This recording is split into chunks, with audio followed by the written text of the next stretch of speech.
Hello guys, welcome to Fictional Vortex. So in this video, we will see what if Naruto was reborn as a Saiyan god and trained by Whis Naruto x Android 18x Kefla, Dragon Ball. If you enjoy these kinds of stories, don't forget to show us some love by hitting the like button and subscribing to the channel. Your support means the world to us. Now, let's start the story. Chapter 1, Rebirth in a Strange World Pain. That's what I remembered first. Blinding, white-hot pain as I threw myself between my friends and the blast that would have killed them all. Then darkness. Peace. A sense of floating. And now, this. I jolted awake with a gasp, my body feeling simultaneously familiar and alien. Strong, way stronger than I'd ever felt before, but wrong somehow. Different muscles, different weight, different, everything. My hands flexed instinctively, and I noticed them immediately. No calluses from kunai training. No seal marks. Just strong, powerful hands attached to equally powerful arms. Where the hell am I? I muttered, my voice deeper than I remembered. I sat up, finding myself in some kind of crater, like I'd fallen from the sky. Around me stretched a landscape unlike anything I'd seen before, purple grass, blue trees, and twin suns hanging in an emerald sky. Ah, you're awake. Excellent timing. A calm, almost cheerful voice came from behind me. I spun around, instantly dropping into a defensive stance that felt clumsy in this new body. Standing there was a tall, blue-skinned man with an elaborate staff and white hair styled upward. He looked at me with mild curiosity, head tilted slightly. "Who are you?" I demanded. "What happened to me?" "My name is Whis," he replied pleasantly. "And as for what happened to you, well, that's rather complicated. You died, for one thing." I died. Flashes of memory hit me, the war, Sasuke, Sakura, the mysterious rift in reality, my final choice. Indeed. But your soul, or perhaps your essence, was quite remarkable. Instead of passing on normally, you were, reborn, shall we say. In a new universe, with a new body. He gestured toward me with his staff. A Saiyan body, to be precise. Quite the powerful race, though nearly extinct now. I looked down at myself, noting the muscular physique and, a tail. A freaking brown furry tail was wrapped around my waist like a belt. What the hell is a Saiyan? Whis smiled. A warrior race from planet Vegeta. Naturally gifted fighters with the ability to grow stronger after each battle. You'll find their power system quite different from the chakra you're used to. I froze. How do you know about chakra? I am, among other things, an observer of multiple realities. I watched your final battle, Naruto Uzumaki. Most impressive, sacrificing yourself to seal the dimensional rift. Such nobility is rare across any universe. My head spun. Multiple realities. Different universes. Rebirth? It was too much. Look, blue guy, Whis. Whatever. I need some straight answers. Why am I here? Why this body? And how do I get back to my friends? Whis's expression softened slightly. I'm afraid returning to your previous life is impossible. That universe continues without you, saved by your sacrifice. As for why you're here. He tapped his staff on the ground. The multiverse has a way of balancing itself. Your soul contains something unique, a power and potential that couldn't simply be extinguished. So you were reborn here, where that potential might serve another purpose.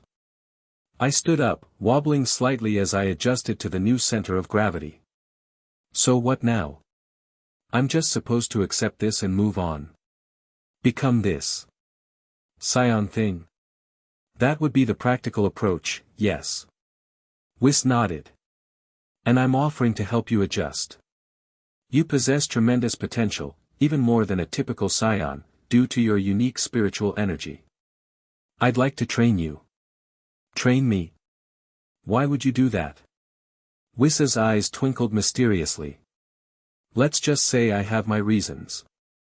Besides, I'm quite curious to see what happens when one blends the ninja arts with Saiyan power. It could be most entertaining. I narrowed my eyes at him. Something told me this guy wasn't sharing everything, but I didn't exactly have options. Fine. But first, I need food. I'm starving. Whis laughed lightly. Ah yes, Saiyan appetite. That's something you'll need to get used to. Come along then. He tapped his staff, and suddenly we were somewhere else entirely, a magnificent structure floating in space, with weird fish-like creatures swimming through the air around it. Welcome to Lord Beerus's world, Whis said. Your new home, at least for training purposes. Lord who? Beerus. God of Destruction. My student. Currently napping, thankfully, which gives us time to begin your adaptation. God of Destruction. What had I gotten myself into? 3 weeks later, I was smashing through my 5th boulder of the day, my fist glowing with a strange energy that still felt foreign. Better, Whis commented, watching me with his ever-present slight smile. You're starting to channel ki more naturally now. It's weird, I said, catching my breath. Chakra was about balance and flow. This ki stuff is all about pushing out raw power. Indeed. Though the control you developed with chakra gives you a unique advantage. Most Saiyans rely purely on instinct and brute force. I'd learned a lot in these weeks. Saiyans were basically space warriors who lived for fighting. Ki was the life energy that fighters in this universe used, similar to chakra in some ways but different in others. No hand signs, no jutsu names, though people did name their special attacks, and definitely no shadow clones. That last part sucked. I'd tried so many times to create a shadow clone, but this body just wouldn't do it. Apparently, my special techniques didn't transfer over, I had to learn new ones. Again, Whis instructed. This time, try to feel the energy gathering in your center before projecting it outward. I closed my eyes, focusing on that warm spot in my gut that used to hold the nine tails. Nothing there now, just my own energy, larger and wilder than I remembered. Hiya! I thrust my palm forward, and a blast of blue energy shot out, completely disintegrating the boulder I was aiming at and continuing through to blow up a small hill behind it. Whoa! I stared at my smoking hand. That was way more than I intended. Control, Naruto. Control is what separates a true warrior from a mere brute. Any Saiyan can destroy. Few can destroy precisely. Yeah. Still working on that part. I wiped sweat from my brow. You know, it's weird. I can feel this body's natural instincts wanting to just power through everything, but my mind keeps trying to think strategically instead. That conflict will be your greatest challenge and potentially your greatest strength, Whis said. Now, let's try something different. He tapped his staff, and suddenly 6 glowing orbs appeared, circling around me. Dodge these while powering up. Don't try to block, focus on evasion while building energy. The orbs started firing laser-like beams at me without warning. I leaped and twisted, the movements coming more naturally now than they had weeks ago. This body was incredible, stronger and faster than my old one, with reflexes that bordered on precognition. As I dodged, I tried gathering energy as instructed. The feeling was similar to building up chakra, but wilder, less controlled. That's it, Whis encouraged. Feel the power building with each near miss, with each moment of danger. I noticed it then, every close call, every beam that nearly singed me, seemed to make the energy inside flare brighter. Was this the Saiyan thing Whis mentioned? Getting stronger from battle? Just then, all 6 orbs fired simultaneously from different angles. No way to dodge them all. Something snapped inside me, a barrier breaking. Power surged through every cell, and my vision flashed gold for a split second. The beams hit an energy field that suddenly surrounded me and dissipated harmlessly. Interesting, Whis said, an actual note of surprise in his voice. Very interesting indeed. I stood there, panting, as the golden energy faded. What was that? A glimpse of Super Saiyan, I believe. Triggered by stress and survival instinct. Whis circled me, examining me closely. Much sooner than expected.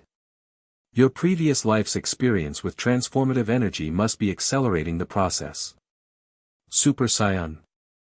A legendary transformation that increases a Saiyan's power exponentially. Typically achieved through intense emotional trauma or training. You just touched the edge of it. I flexed my hand, trying to recapture that feeling. Can I do it again? With time and training, certainly. But perhaps we've pushed enough for today.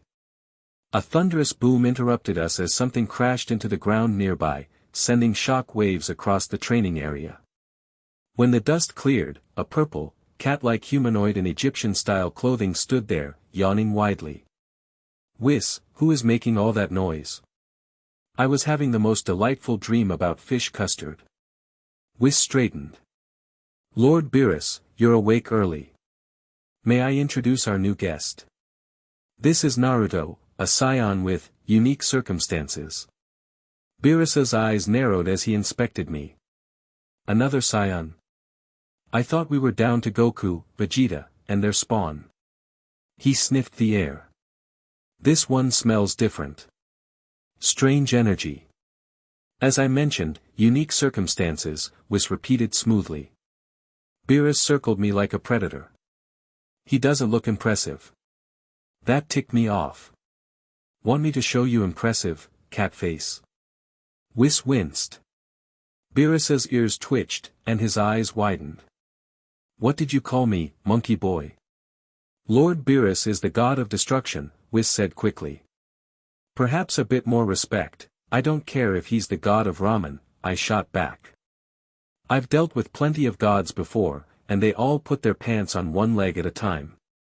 A dangerous smile spread across Beerus's face. Oh, I like this one, Whis. He has spirit. He cracked his knuckles. Let's see if he has the power to back it up. Before I could blink, Beerus flicked a finger against my forehead, sending me flying backward through several floating islands. Pain exploded through my body as I crashed through solid rock before finally stopping, embedded in a cliff face. Okay, I groaned, pulling myself out of the me-shaped crater. That hurt. Beerus appeared in front of me instantly. Still conscious. Impressive for a novice. I wiped blood from my lip. I'm just getting started, believe it. The old catchphrase slipped out automatically, and for a second, I felt like my old self again. I launched forward with a punch that Beerus caught casually in his palm. Sloppy. Powerful, but undisciplined. He flicked his wrist, sending me spinning into the air. I stabilized myself, remembering Whis's lessons about flight. Hovering above the destruction god, I tried a different approach. Instead of charging in, I focused on gathering energy, not just in my hands but throughout my body. Oh. Thinking now, are we? Beerus looked mildly interested. I didn't answer. Instead, I created a distraction by firing a ki blast to his left while diving right. It was a basic ninja feint, but executed with this body's speed and power. Beerus didn't even look at the ki blast as he backhanded it away, but the split second was enough for me to get in close and land a solid kick to his side. It was like kicking a steel wall. Beerus didn't budge an inch, but his eyebrows raised slightly. Better. Unexpected approach. He grabbed my leg and spun me around. But still far too weak. He hurled me toward the ground, but this time I was ready. I stabilized mid-air and fired multiple ki blasts in rapid succession, not at Beerus directly, but in a pattern around him, limiting his movement options. Attempting to trap a god of destruction. Bold. Beerus actually smiled as he navigated through my barrage. As he moved exactly where I predicted, I concentrated all my remaining energy into my fist and met his approach with everything I had. Our collision created a shockwave that shattered nearby floating rocks. My fist was stopped cold an inch from his face by a single purple finger. Not bad at all. Beerus lowered his finger, and I dropped to one knee, exhausted. The strategy was sound, even if the execution lacked power. Most interesting. Whis floated down beside us, looking completely unsurprised by the outcome. As I was trying to explain, Lord Beerus, Naruto brings a different fighting philosophy to his Saiyan power. With proper training, he could become quite formidable. Beerus yawned again. If you say so, Whis. I suppose you can continue training your pet project. Just keep the noise down. He glanced at me. You, Saiyan. What was your name again? Naruto. Naruto. Strange name.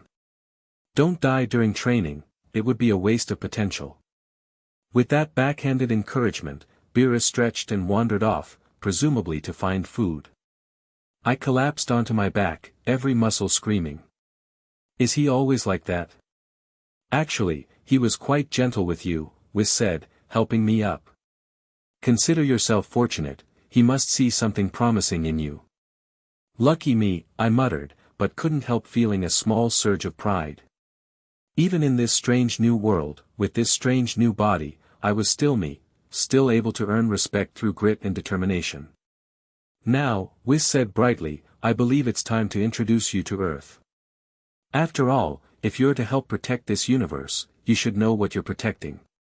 Earth in this universe looked a lot like the one I knew, but with subtle differences. The technology was more advanced in some ways, less in others. And the power levels of even ordinary humans seemed higher on average. Whis had brought me to a place called Capsule Corporation, apparently home to some of Earth's strongest defenders and most advanced technology. We stood on a massive lawn outside a domed building, waiting for our hosts. Remember, Whis cautioned, these people have defended their world against numerous threats. They'll be suspicious of an unknown Saiyan. Let me do the talking initially. Fine by me, I agreed, still taking in the sights. But don't expect me to play meek. I would never dream of it, Whis said with a knowing smile. A blue-haired woman emerged from the building, followed by a short man with flaming black hair that stood straight up. The man's scowl could have curdled milk, and his eyes locked onto me immediately with intense suspicion. Whis, the woman greeted warmly. This is unexpected. Bulma told me you usually call ahead when you visit Earth. Ah, yes. Forgive the intrusion, Mrs. Brief. This was a somewhat impromptu educational excursion. Whis bowed slightly. I wanted to introduce my new student to Earth's culture and defenders. New student? The scowling man stepped forward, his arms crossed. Since when do you train anyone besides Lord Beerus? Special circumstances, Vegeta. May I introduce Naruto? He's a Saiyan with a rather unique background. The man, Vegeta, narrowed his eyes further. That's impossible. All remaining Saiyans are accounted for. I stepped forward, meeting his glare. Nice to meet you too, Sunshine.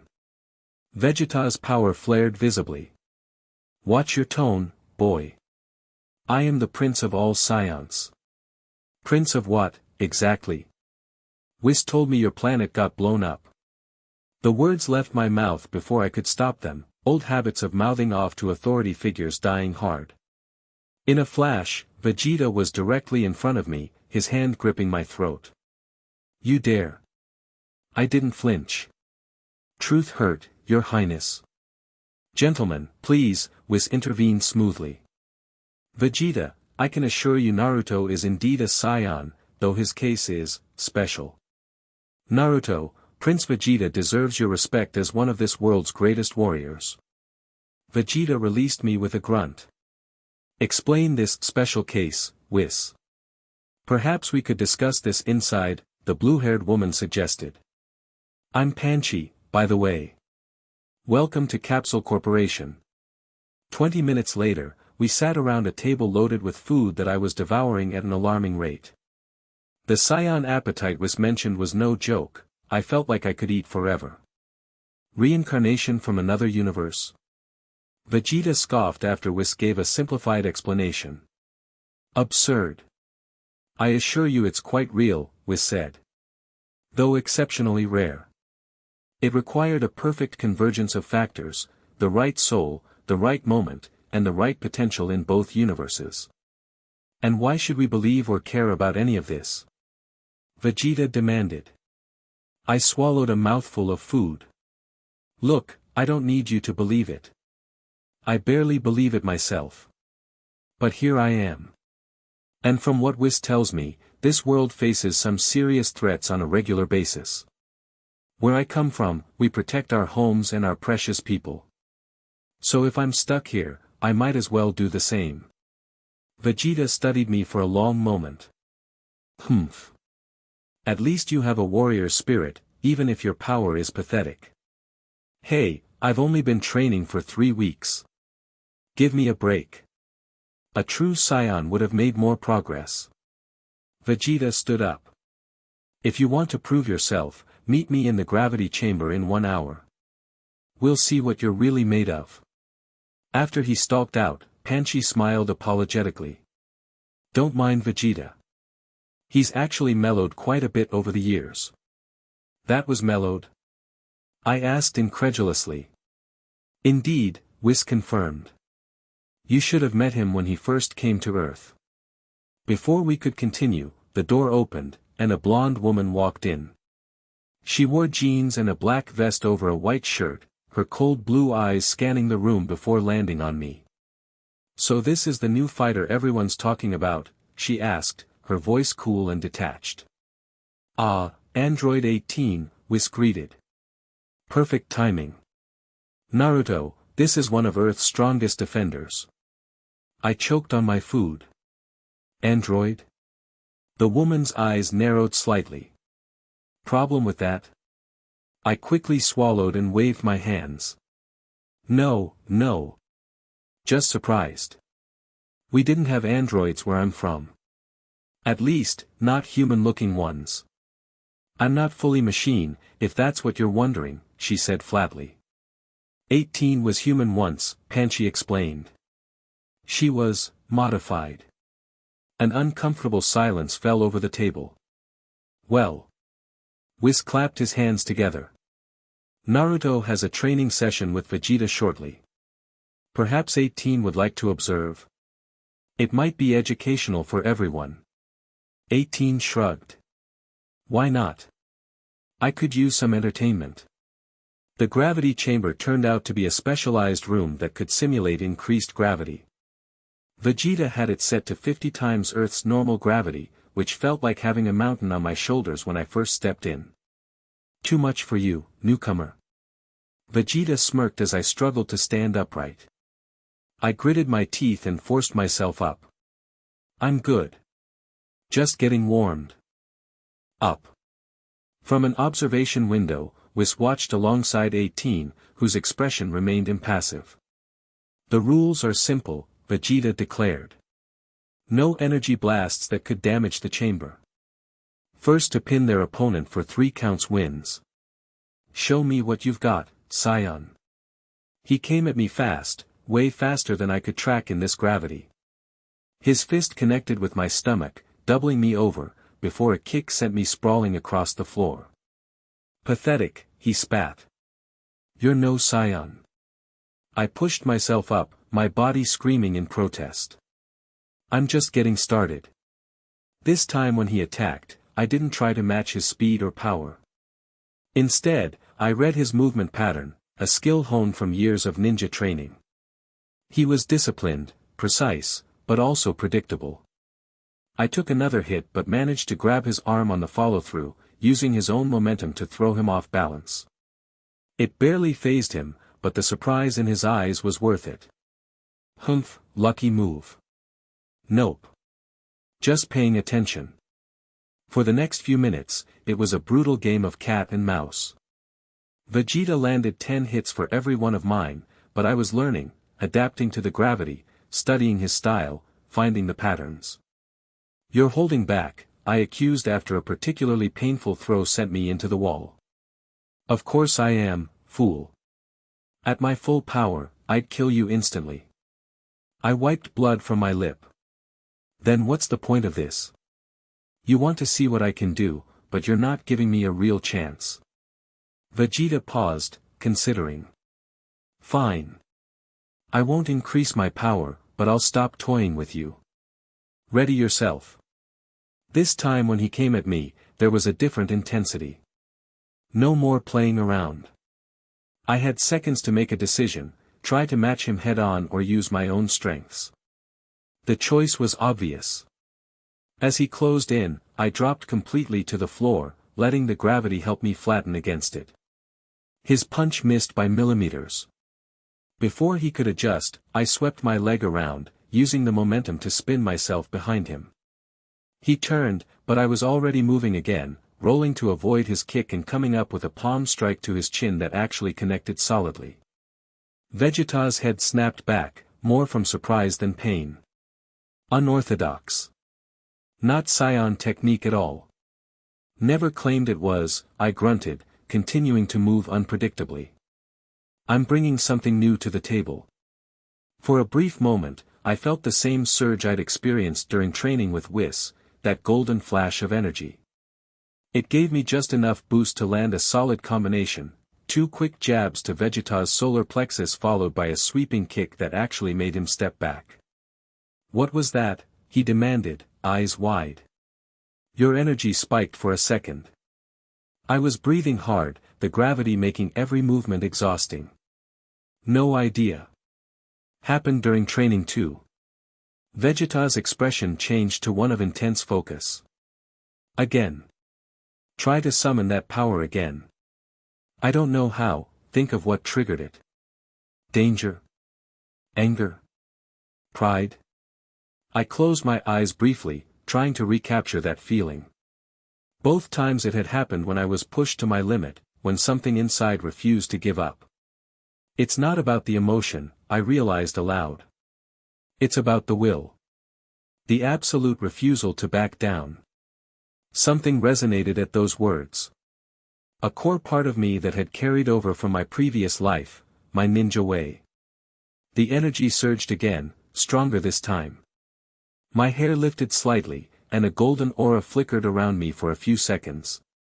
Vegeta's eyes widened. Impossible, after just 3 weeks of training. I couldn't hold it, though. The power faded as quickly as it had come, leaving me gasping. Enough. Vegeta deactivated the gravity chamber. You've proven your point. You are Saiyan, at least partially.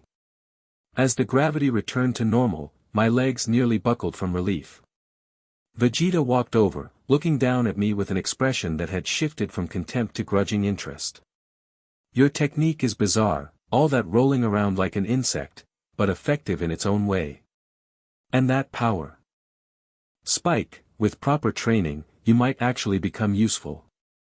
Coming from him, I suspected that was high praise. The door opened as Whis and 18 entered. Most illuminating, Whis commented. Wouldn't you agree, 18? The android studied me with those cool blue eyes. His style is different. Unpredictable. She said it like it wasn't necessarily a compliment, but not a criticism either, just an observation.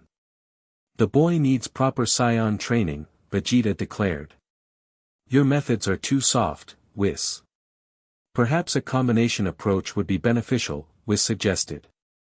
Naruto could train here on Earth with various teachers, then with me for the more cosmic aspects of his education. I can help, 18 said unexpectedly. When everyone looked at her in surprise, she shrugged. What? His unorthodox style might be interesting to spar against. Gets boring fighting the same techniques all the time. Excellent. Whis beamed. Then it's settled. Naruto will split his training between Lord Beerus's world and Earth. I looked between them, still catching my breath. Don't I get a say in this? Of course, Whis assured me. What would you prefer? I glanced at Vegeta's challenging smirk, 18's evaluating gaze, and thought about the brief taste of Super Saiyan power I'd experienced. I want to learn it all, I decided.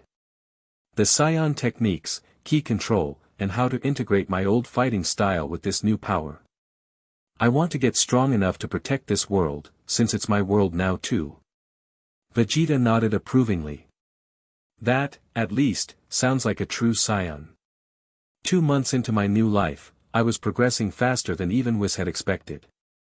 Something about my previous life's experience with chakra made ki manipulation come more naturally once I got the hang of it. Today, I was sparring with 18 in a rocky wasteland far from civilization. She had become my most frequent training partner, partly because Vegeta was often occupied with his own training or family, and partly because her fighting style complemented my learning process. "You're telegraphing your moves again," she said, easily sidestepping my attack and countering with a palm strike that sent me skidding backward. "I am not," I protested, wiping dust from my face. "Your right shoulder tenses before you attack from that side." She demonstrated the tell with her own body. A small detail, but in high-speed combat, it's the difference between hitting and missing. That was what I appreciated about 18 as a teacher. She noticed details others missed. Vegeta focused on power and traditional Saiyan techniques. Whis taught cosmic awareness and ki control. But 18 helped me refine the movements themselves, making each action more efficient. "Let's try again," I suggested. "This time I'll fix the shoulder thing." She nodded, dropping into her stance. Unlike most fighters I'd encountered in this world, 18's style was economical. No wasted movement, no unnecessary flair. Just precise, devastating efficiency. We exchanged blows at high speed, my natural Saiyan power matching her artificial enhancements. I focused on keeping my shoulders relaxed until the exact moment of impact, making my attacks harder to predict. "Better," she acknowledged after blocking a particularly fast combination. "Now you're just broadcasting with your eyes instead." "Oh come on. How am I supposed to not look where I'm attacking?" A ghost of a smile touched her lips. "You learn peripheral vision. Or you make your eyes lie." To demonstrate, she looked right but attacked left, catching me completely off guard with a sweep that took my legs out from under me. I hit the ground with a thud. "Okay, that was good." Of course it was. She offered a hand to help me up. "You're improving though. 2 months ago, I wouldn't have needed to use that trick." Coming from 18, that was effusive praise. She wasn't big on compliments or encouragement, another thing I appreciated. No false praise, just honest assessment. As I got to my feet, a familiar energy signature approached rapidly from the east. Moments later, a blue-haired figure landed nearby, wearing a Capsule Corp jacket. "Bulma sent me to find you guys," the newcomer said. It was Trunks, Vegeta's teenage son. "We've got trouble." 18's expression sharpened. "What kind of trouble?" "Some weird alien showed up at West City. Says he's looking for the dimensional anomaly, whatever that means." Trunks looked at me. "Dad thinks he's talking about you." My stomach tightened. Did this alien give a name? Called himself Frost. Looks kind of like Frisia but blue. I exchanged glances with 18. Frost, the name Whis had mentioned in connection with potential threats. "We should go," I said. "Where's Whis?" "Off-world with Lord Beerus," Trunks replied. "Dad and Goku are keeping Frost contained for now, but he's stronger than he looks." 18 nodded. "Let's move." As we flew toward West City, I couldn't shake a growing sense of unease. My past was catching up to me, even in this new life. Somehow, I knew this Frost character was connected to whatever had destroyed my original world. The time for training was over. It was time to put my new powers to the test. West City's Central Plaza had been evacuated, leaving a strange tableau, 2 Saiyan warriors facing off against a sleek, blue and white alien who radiated cold confidence. From our approach, I could feel the immense power from all three figures, particularly the spiky-haired Saiyan I recognized as Goku from Whis's descriptions. "There he is," Frost said as we landed, his voice silky and menacing. "The anomaly himself." Up close, he looked like a combination of lizard and human, with smooth blue-white skin and dark purple sections on his head and arms. His power level was massive, far beyond what I could currently handle. "What do you want with Naruto?" Goku demanded, his usually friendly face serious. "My master is very interested in souls that cross dimensional boundaries," Frost replied. "They contain unique energies. Useful energies." "And who exactly is your master?" Vegeta growled. Frost smiled. "Someone beyond your comprehension, Prince of No One." Vegeta's power flared dangerously at the insult, but Goku placed a restraining hand on his shoulder. I stepped forward. "If you want me, here I am. Leave these people out of it." Naruto, 18 warned quietly beside me. "How noble," Frost mocked. "But my orders are quite specific. I'm to extract you, alive if possible, dead if necessary, and collect samples from this world's strongest warriors while I'm here." "You're welcome to try," Goku said, his power building visibly around him. Frost sighed dramatically. "I was hoping to avoid unnecessary damage." "Very well." What happened next was almost too fast to follow. Frost moved with blinding speed, striking Goku with a poison-tipped barb that seemed to extend from his wrist. Goku, caught off guard by the underhanded tactic, staggered backward. Vegeta immediately transformed, his hair turning bright blue as his power skyrocketed. "Super Saiyan Blue," he roared, launching himself at Frost. Their collision created a shockwave that cracked the pavement beneath us. Frost matched Vegeta blow for blow, his form shifting to a more powerful state with horns and increased muscle mass. "Stay back," 18 ordered me. "You're not ready for this level of combat." She was right, but it didn't matter. This fight was happening because of me. "I can't just watch," I told her, gathering my ki. The golden energy I'd been practicing flickered around me, not a full Super Saiyan transformation but a taste of it. "I need to help." "Then be smart about it," she said, her own energy building.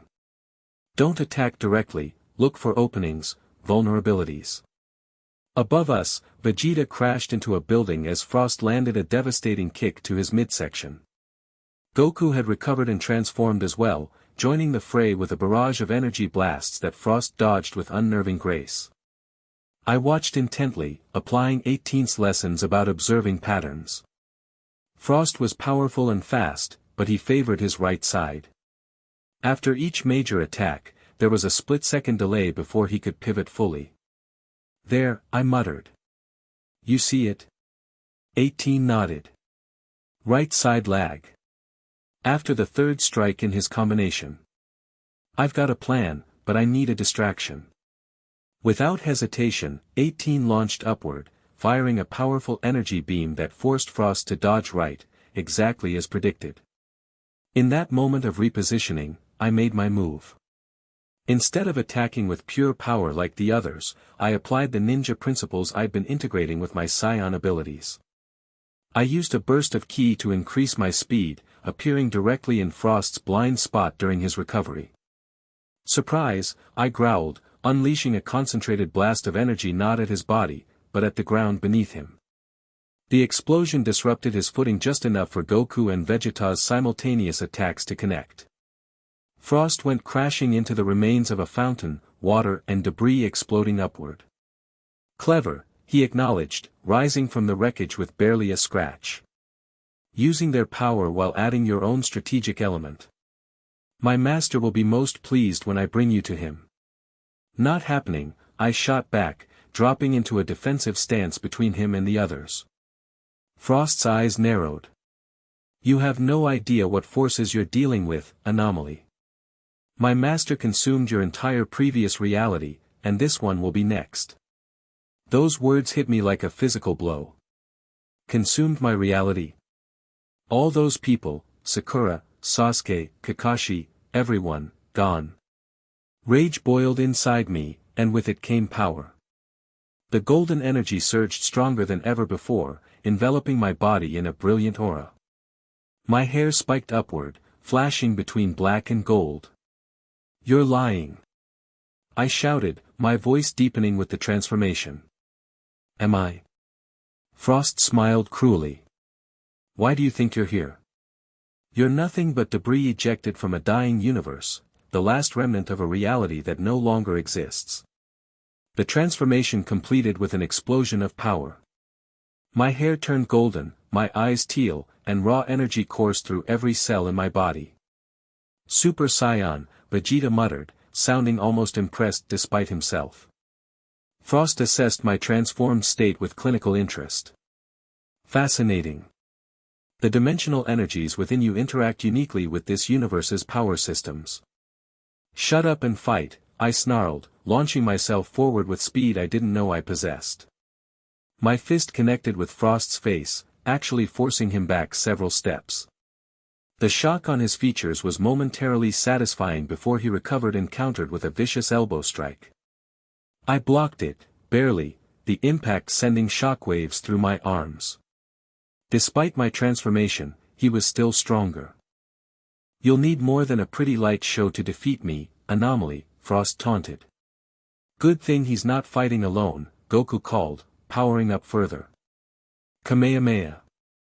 The massive blue energy beam rocketed toward Frost, who leaped skyward to avoid it. There, 18 was waiting, slamming him back down with a two-handed strike. As Frost plummeted, Vegeta and I synchronized without words. We both fired concentrated energy blasts from opposite sides, catching Frost in a devastating crossfire. The explosion lit up the city skyline, debris raining down from the impact zone. "Did we get him?"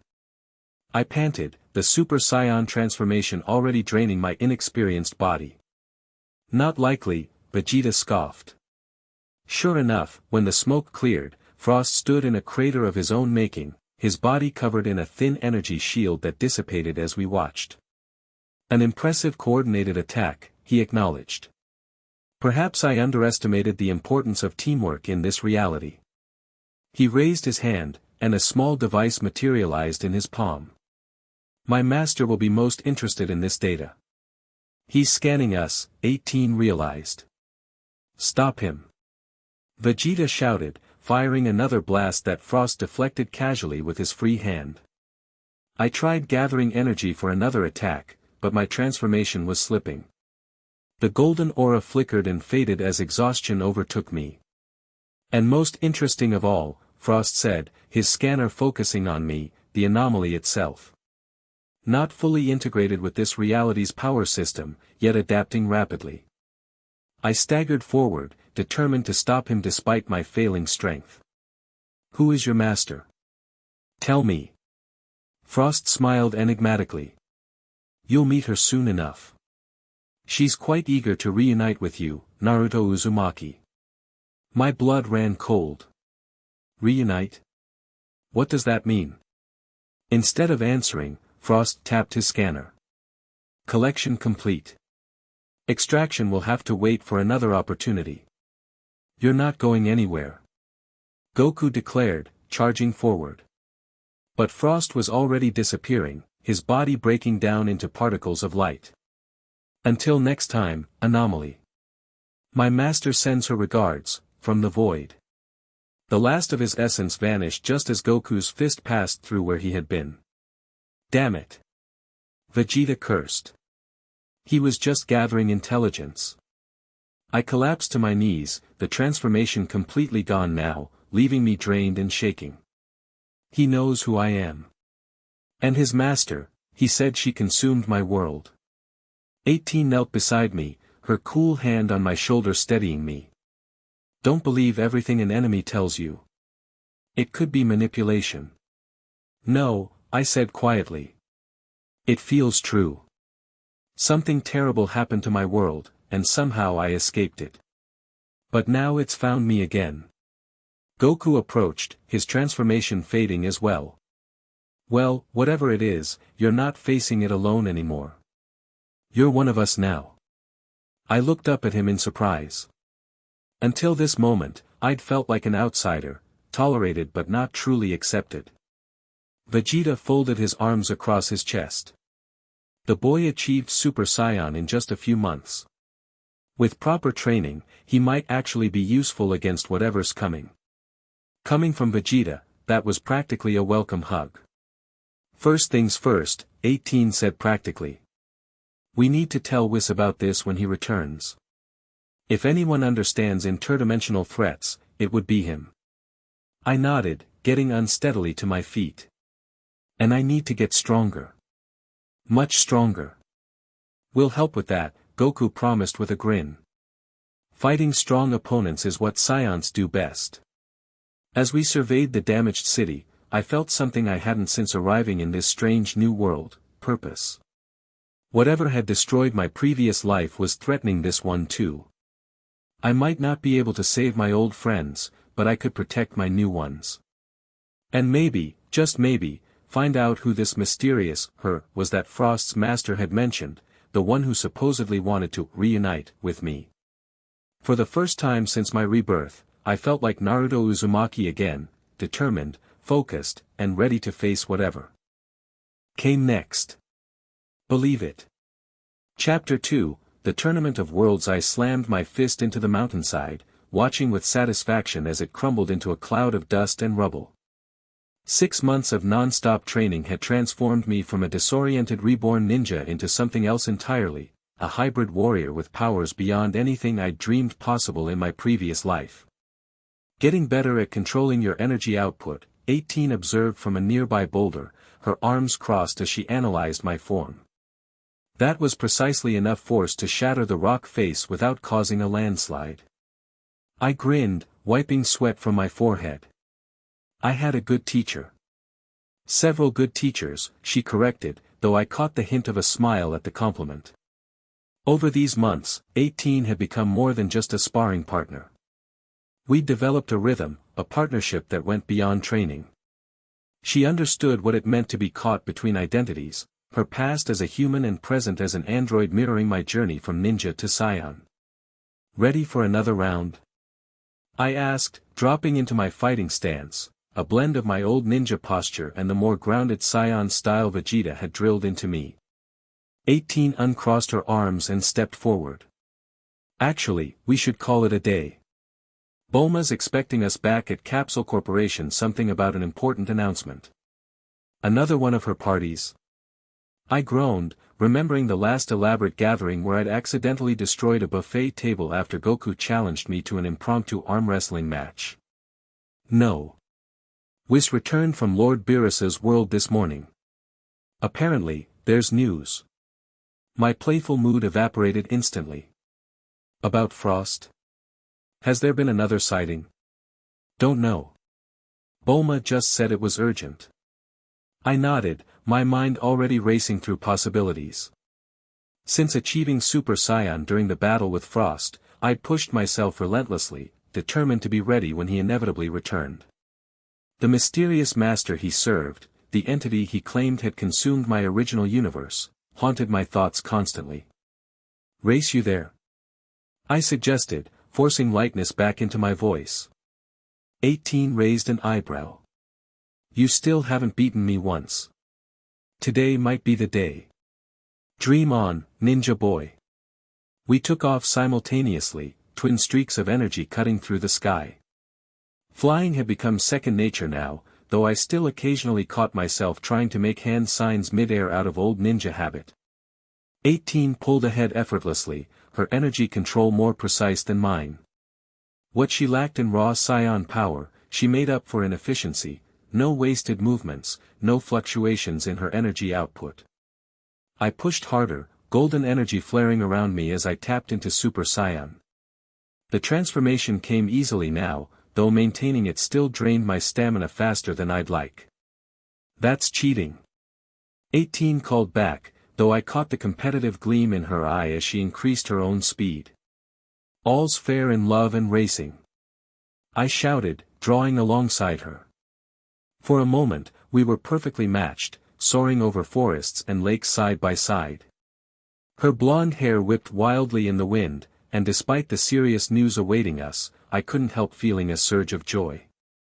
This world, these people, they'd become precious to me in ways I hadn't expected. 18 suddenly veered left, taking a shortcut through a canyon I hadn't noticed. By the time I corrected course, she was already landing gracefully on Capsule Corp's lawn, a smug smile on her face. "That's dirty tactics," I complained as I touched down seconds later, powering down from Super Saiyan. "Says the ninja who used to set traps and create distractions," she countered. I couldn't argue with that. "Fine, you win. Again. Don't sound so surprised." We headed inside, where voices were already coming from Bulma's main conference room. As we entered, I immediately sensed the tension in the air. Goku and Vegeta stood on one side of a large holographic display, both looking unusually serious. Bulma sat at the head of the table, with her son Trunks beside her, while Whis and Beerus observed from the corner. Several other fighters I'd met during my time on Earth were present too: Piccolo, Gohan, Krillin, and others. "Ah, Naruto, 18, good timing," Bulma greeted us. Whis was just about to explain. All eyes turned to the blue-skinned angel, who tapped his staff on the floor, expanding the holographic display to show what looked like multiple universes arranged in a circle. "As some of you already know, the multiverse is governed by a delicate balance," Whis began. "There are 12 universes in our particular cosmic grouping, each overseen by a god of destruction and a supreme Kai." "Get to the point," Beerus growled impatiently. Whis smiled placidly. "Very well. 6 days ago, all 12 gods of destruction received a summons from the Grand Priest himself. A tournament is being organized, a competition between all 12 universes." "A tournament?" Goku perked up instantly. "Awesome. Will there be strong fighters?" Vegeta elbowed him. "Focus, Kakarot. This isn't about your entertainment." "Actually," Whis continued, "it does appear to be primarily for entertainment, specifically, to entertain the Omni King, who has expressed boredom recently." "And when the Omni King gets bored, bad things happen," Bulma surmised. Whis nodded. "Precisely. The tournament's official purpose is to showcase the strongest warriors from each universe in friendly competition." I frowned, sensing there was more to it. "But you don't believe that's the real reason?" "Your perceptiveness is improving, Naruto," Whis acknowledged.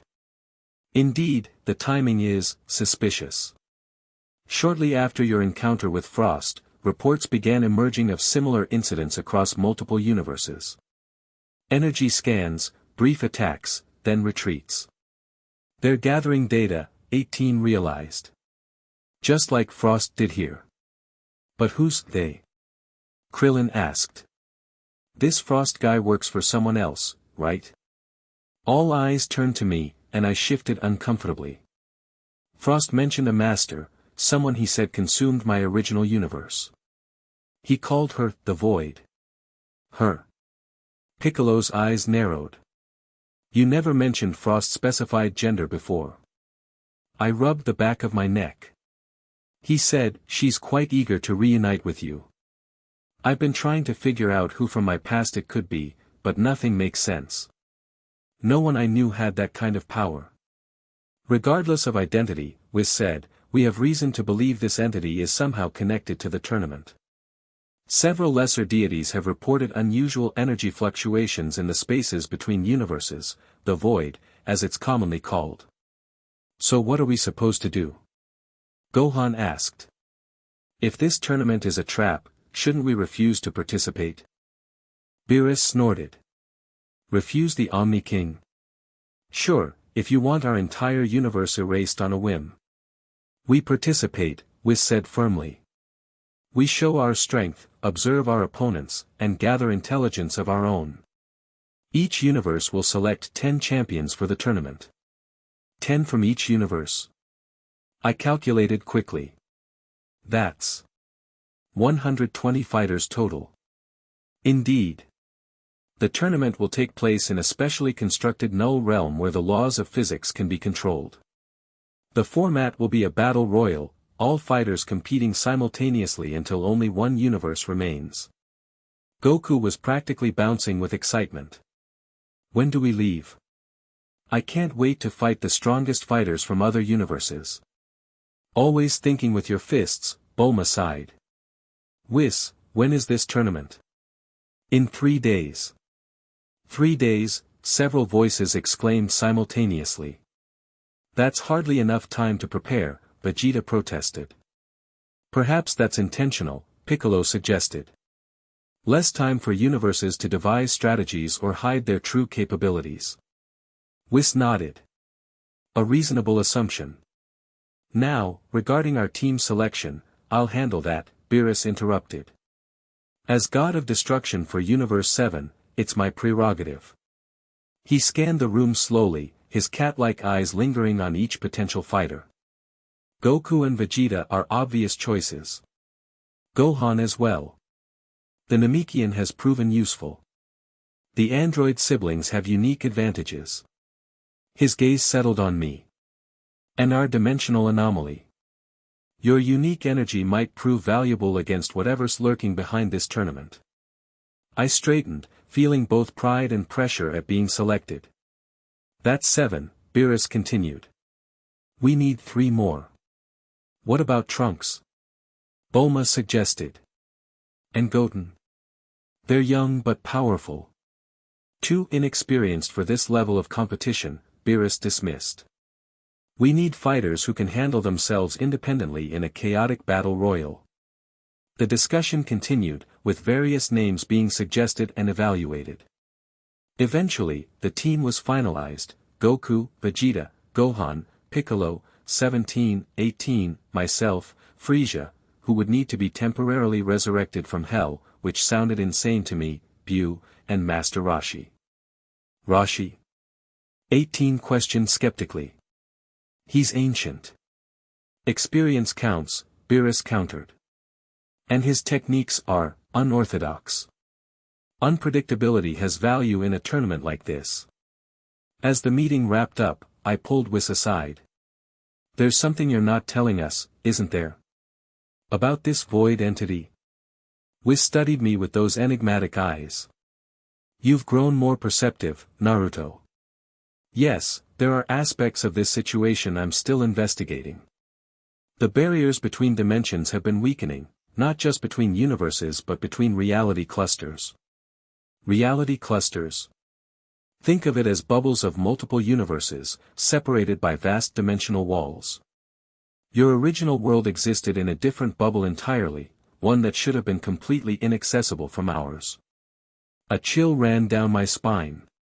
So whatever brought me here is immensely powerful, yes. And potentially the same force now targeting our multiverse. But why me? I wasn't anyone special in my world. Whis raised an eyebrow. Weren't you? A human vessel for a powerful 9-tailed beast, capable of channeling natural energy, with a spirit strong enough to influence others around you. I'd say that makes you quite unique. Before I could press further, Goku bounded over, full of enthusiasm. Hey, Naruto. 3 days isn't much training time, but we should squeeze in at least one good sparring session before the tournament. I want to see how far you've come. 18 appeared at my side. He has a prior commitment. We're working on his energy control techniques today. Ah, come on. Just one quick match. No, 18 said firmly, taking my arm. Energy control could make the difference in a battle royal setting. Naruto needs to conserve power between fights. As she pulled me away, I gave Goku an apologetic shrug. Once we were outside, I glanced at 18. Curiously. We don't actually have training scheduled for today. No, but you have something more important to do, rest. She fixed me with a stern look. You've been pushing yourself too hard since the Frost incident.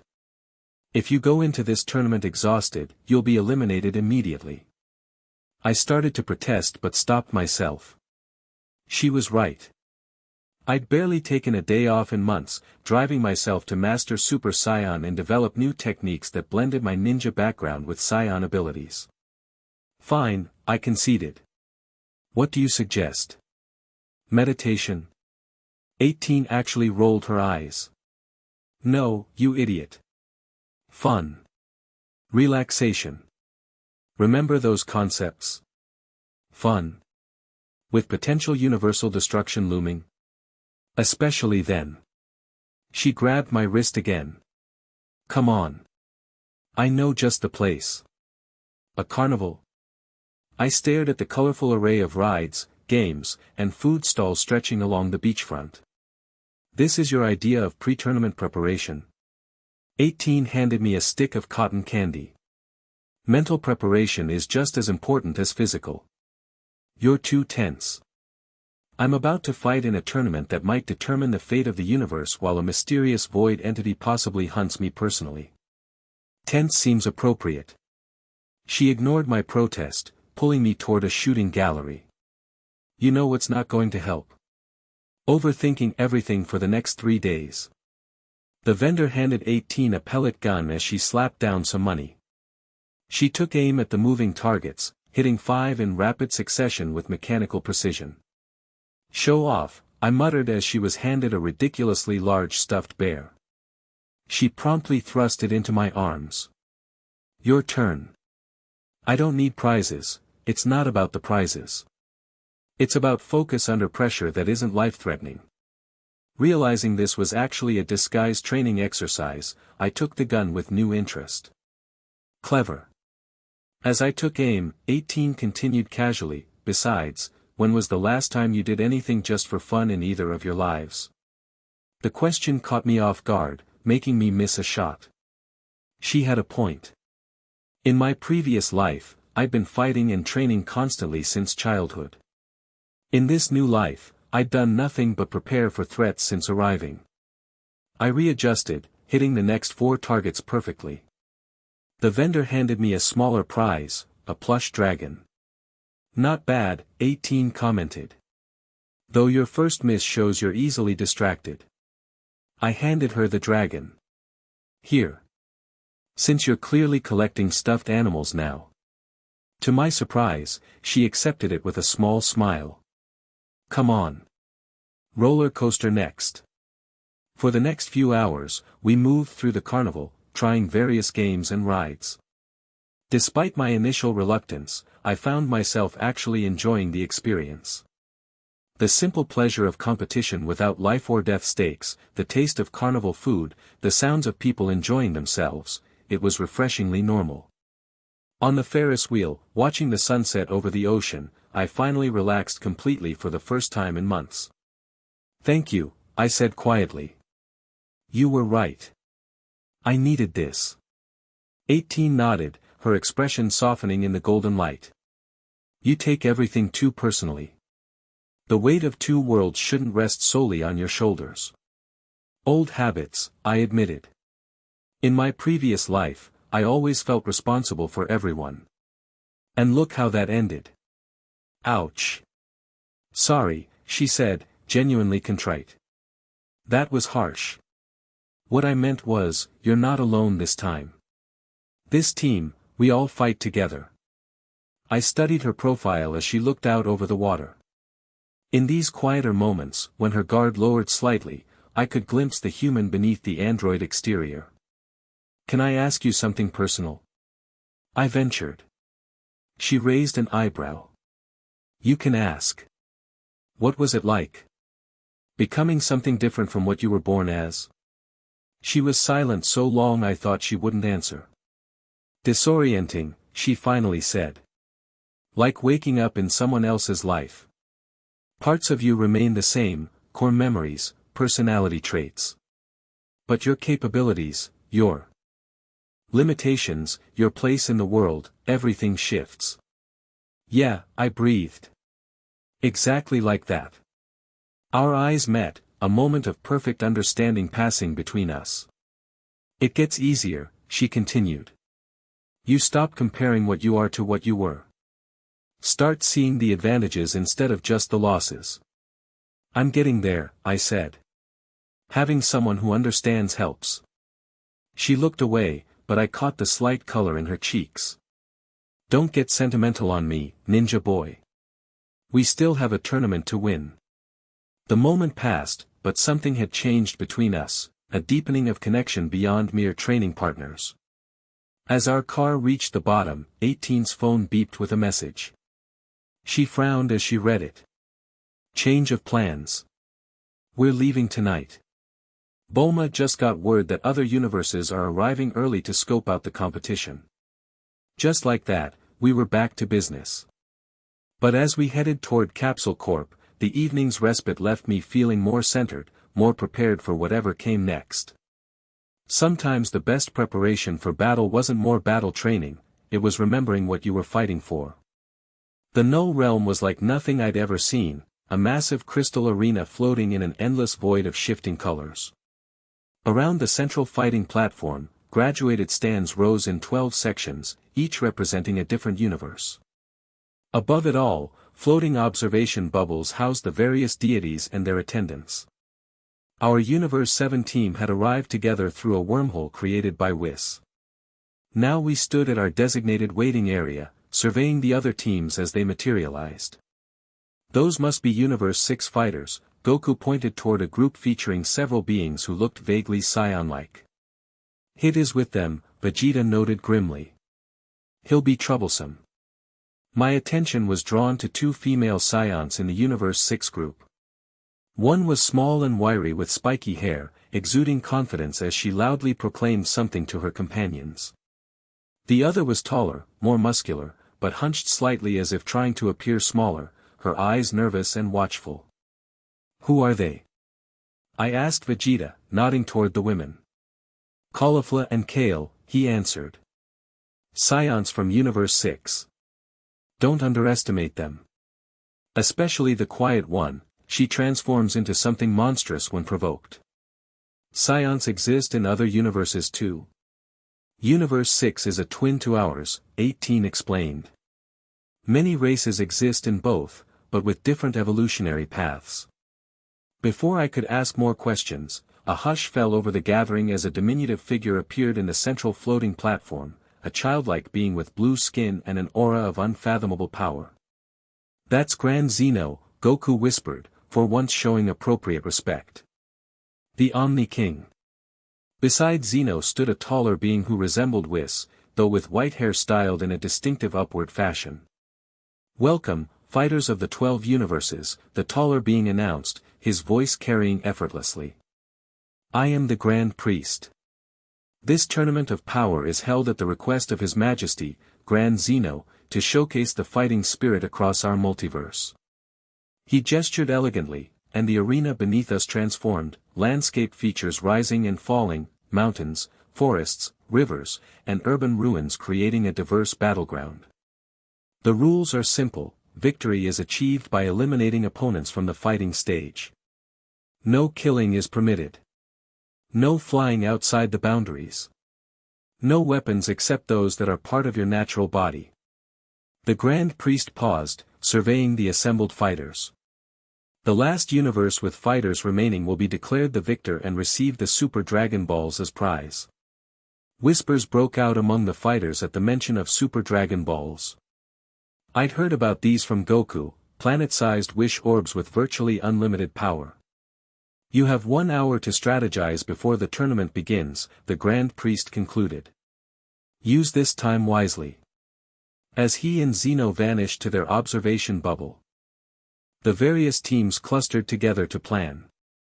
Our Universe 7 fighters gathered in a tight circle. We should stick together initially, Gohan suggested. Safety in numbers until we assess the other team's capabilities. Boring, Goku complained. I want to find the strongest fighters right away. This isn't about your entertainment, Kakarot, Vegeta snapped. This is about survival. Defensive start, offensive mid-game, Piccolo proposed. We protect each other early, then split into strategic pairs once we've thinned the numbers. As the others debated tactics, I felt a prickling sensation at the back of my neck, the feeling of being watched. Turning slowly, I found myself staring directly at the two female Saiyans from Universe 6. The smaller one, Kefla, was pointing at me and talking animatedly to her companion. "Looks like you've caught someone's attention," 18 murmured beside me, having noticed the same thing. "Why would they be interested in me specifically?"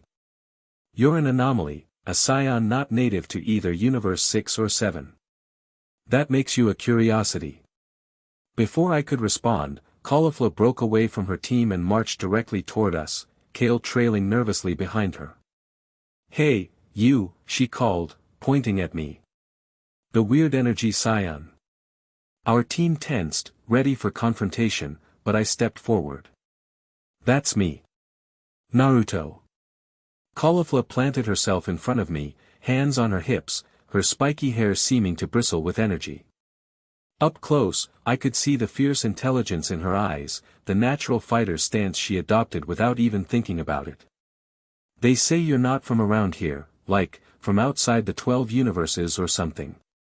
That true?" I nodded cautiously. "I was reborn as a Saiyan, but yeah, originally from elsewhere." She circled me, examining me from all angles with unbridled curiosity. "Interesting. And you can go Super Saiyan?" "I can." "Show me."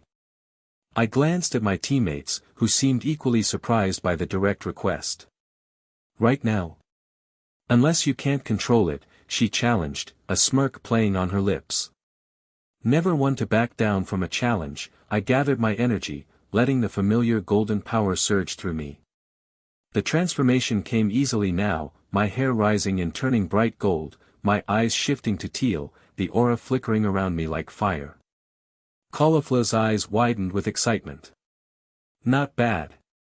Bit showy with the aura, but solid transformation." Behind her, Kale watched with a mixture of admiration and concern. "Kefla, maybe we shouldn't antagonize other teams before the tournament." "I'm not antagonizing. I'm scouting." Kefla protested. Then, turning back to me, "I can do it too, you know." With barely a flicker of effort, she transformed, her own hair turning golden, though her style remained more controlled than my flashier power-up. "Impressive," I acknowledged, genuinely meaning it. "You make it look effortless." "It is when you've got natural talent," she boasted, though her proud smile suggested the compliment hit home. "Excuse the interruption," 18 stepped forward, her voice cool, "but shouldn't you be strategizing with your own team?" Kefla sized 18 up with interest. "Android, right? You're the one who doesn't get tired. That's a neat trick." She turned back to me. "So who taught you to transform? Old grumpy prince over there?" She jerked a thumb toward Vegeta. "Sort of," I admitted. "Though it first happened accidentally during a fight." "Same here." "Well, Kaba showed me the basics, but I figured out most of it myself." Her eyes gleamed with competitive fire. "We should fight in the tournament. See who's got the better technique." "You'll get your chance soon enough," I said, unable to help matching her enthusiasm with a grin of my own. Kale tugged gently at Kefla's arm. "We should go back. Kampa is looking for us." For the first time, I noticed the overweight purple cat-like deity glaring in our direction from Universe 6's area. He bore a striking resemblance to Beerus, though considerably less fit. "Fine, fine." Kefla powered down and gave me a cocky salute. "See you in the ring, dimensional boy. Don't get knocked out before I get to fight you." As they walked away, I heard Kefla telling Kale, "See? I told you he'd be interesting. Did you feel his energy? It's like Saiyan power but, twisted somehow. Different." I powered down as well, rejoining our strategy session. "Making friends with the enemy?" Vegeta asked sarcastically. "Just sizing up the competition," I replied. "They were sizing you up," 18 pointed out. "They sought you out specifically." "I noticed that too," Piccolo agreed. "Your unique energy signature is drawing attention. That could be both advantage and liability during the tournament." Gohan nodded thoughtfully.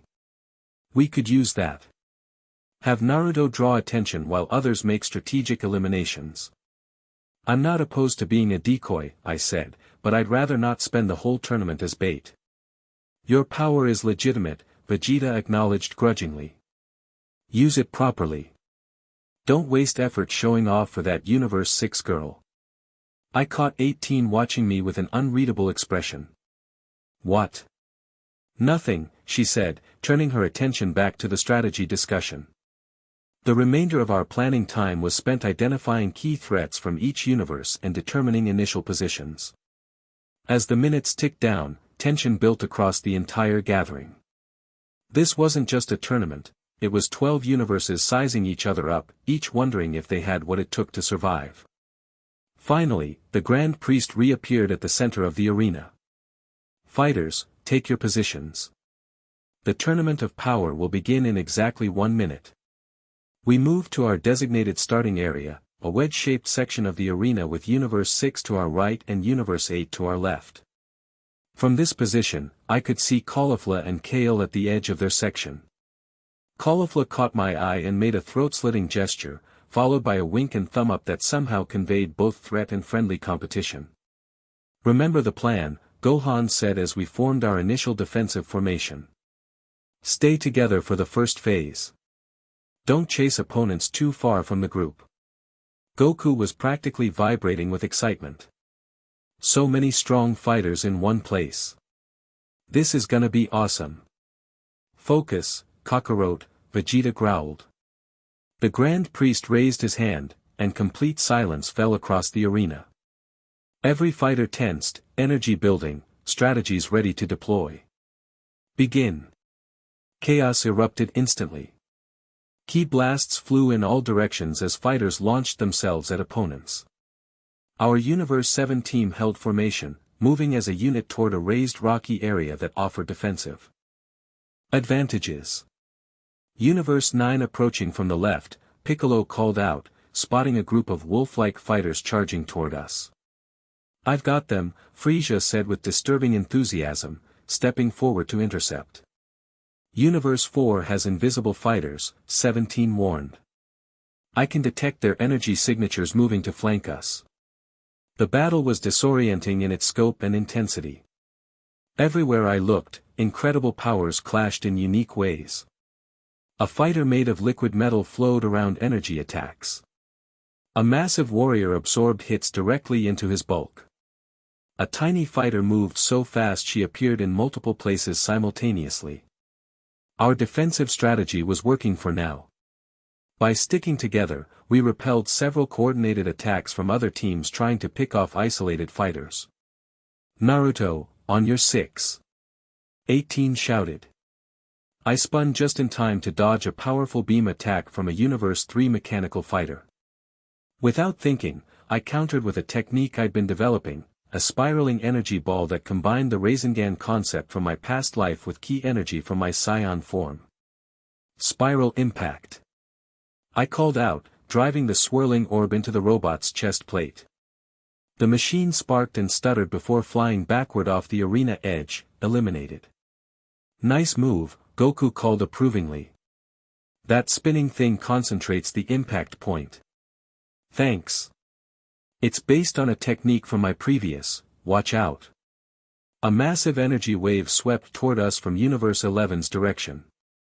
We scattered momentarily, then regrouped on higher ground. 30 minutes into the tournament, the initial chaos had given way to more strategic engagements. Several universes had already lost multiple fighters, while others maintained tight formations similar to ours. Universe 2 is down to 3 fighters, Gohan reported. Universe 9 has been completely eliminated. We're still at full strength, Piccolo noted with cautious optimism. The strategy is working. Time to split into offensive pairs, Vegeta decided. We've assessed enough. We quickly divided according to the plan, Goku with Vegeta, Gohan with Piccolo, 17 with Frieza, Bu with Master Roshi, and me with 18. Target mid-tier fighters first, Gohan instructed. Leave the powerhouses for later when we can reunite if necessary. As the pairs moved out in different directions, 18 and I headed toward the urban ruins section of the arena. I sense 3 energy signatures hiding in the buildings, I said, extending my awareness as Whis had taught me. 4, 18 corrected. 1 is masking their power level. Northeast corner, 3rd floor. We moved silently through the ruined cityscape, backs to each other to prevent ambush. It felt natural fighting alongside 18, her precise, economical style complemented my more unpredictable approach. There, she whispered, nodding toward a shadowy figure lurking behind a collapsed wall. I recognized the energy signature, one of Universe 10's fighters, a shadow manipulator named Diam. Perfect for stealth, but mid-level in terms of raw power. I'll flush, you grab. I suggested. 18 nodded, moving to a flanking position while I gathered energy for a wide dispersal blast.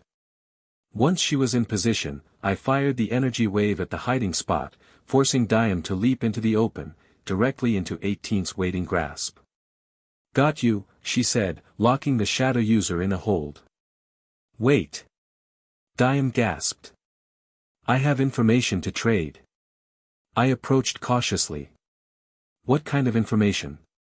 Something's wrong with this tournament. Some of the gods are working together secretly. There's a plan. A thin energy beam suddenly pierced through Diam's shoulder, causing him to cry out in pain. 18 and I spun toward the source, a robed figure on a distant rooftop who immediately vanished from sight. Who was that? I demanded. What gods are working together? Diam clutched his injured shoulder. The void, she's using the tournament to. Another beam struck, this time hitting Diam squarely in the chest and sending him flying out of 18's grip and off the arena edge before we could react. Damn it. I cursed. He was about to tell us something important. And someone didn't want that information shared, 18 observed grimly. We searched the area for the sniper but found nothing. When we rejoined the main battle, the tournament had passed its halfway point. Only about 60 fighters remained across all universes. Anything to report? Gohan asked when we crossed paths near the central area. Someone's eliminating fighters who try to share information, 18 explained. We had a Universe 10 fighter mention the void and collaboration between gods before he was sniped. Gohan's expression darkened. That confirms our suspicions. This tournament isn't what it appears.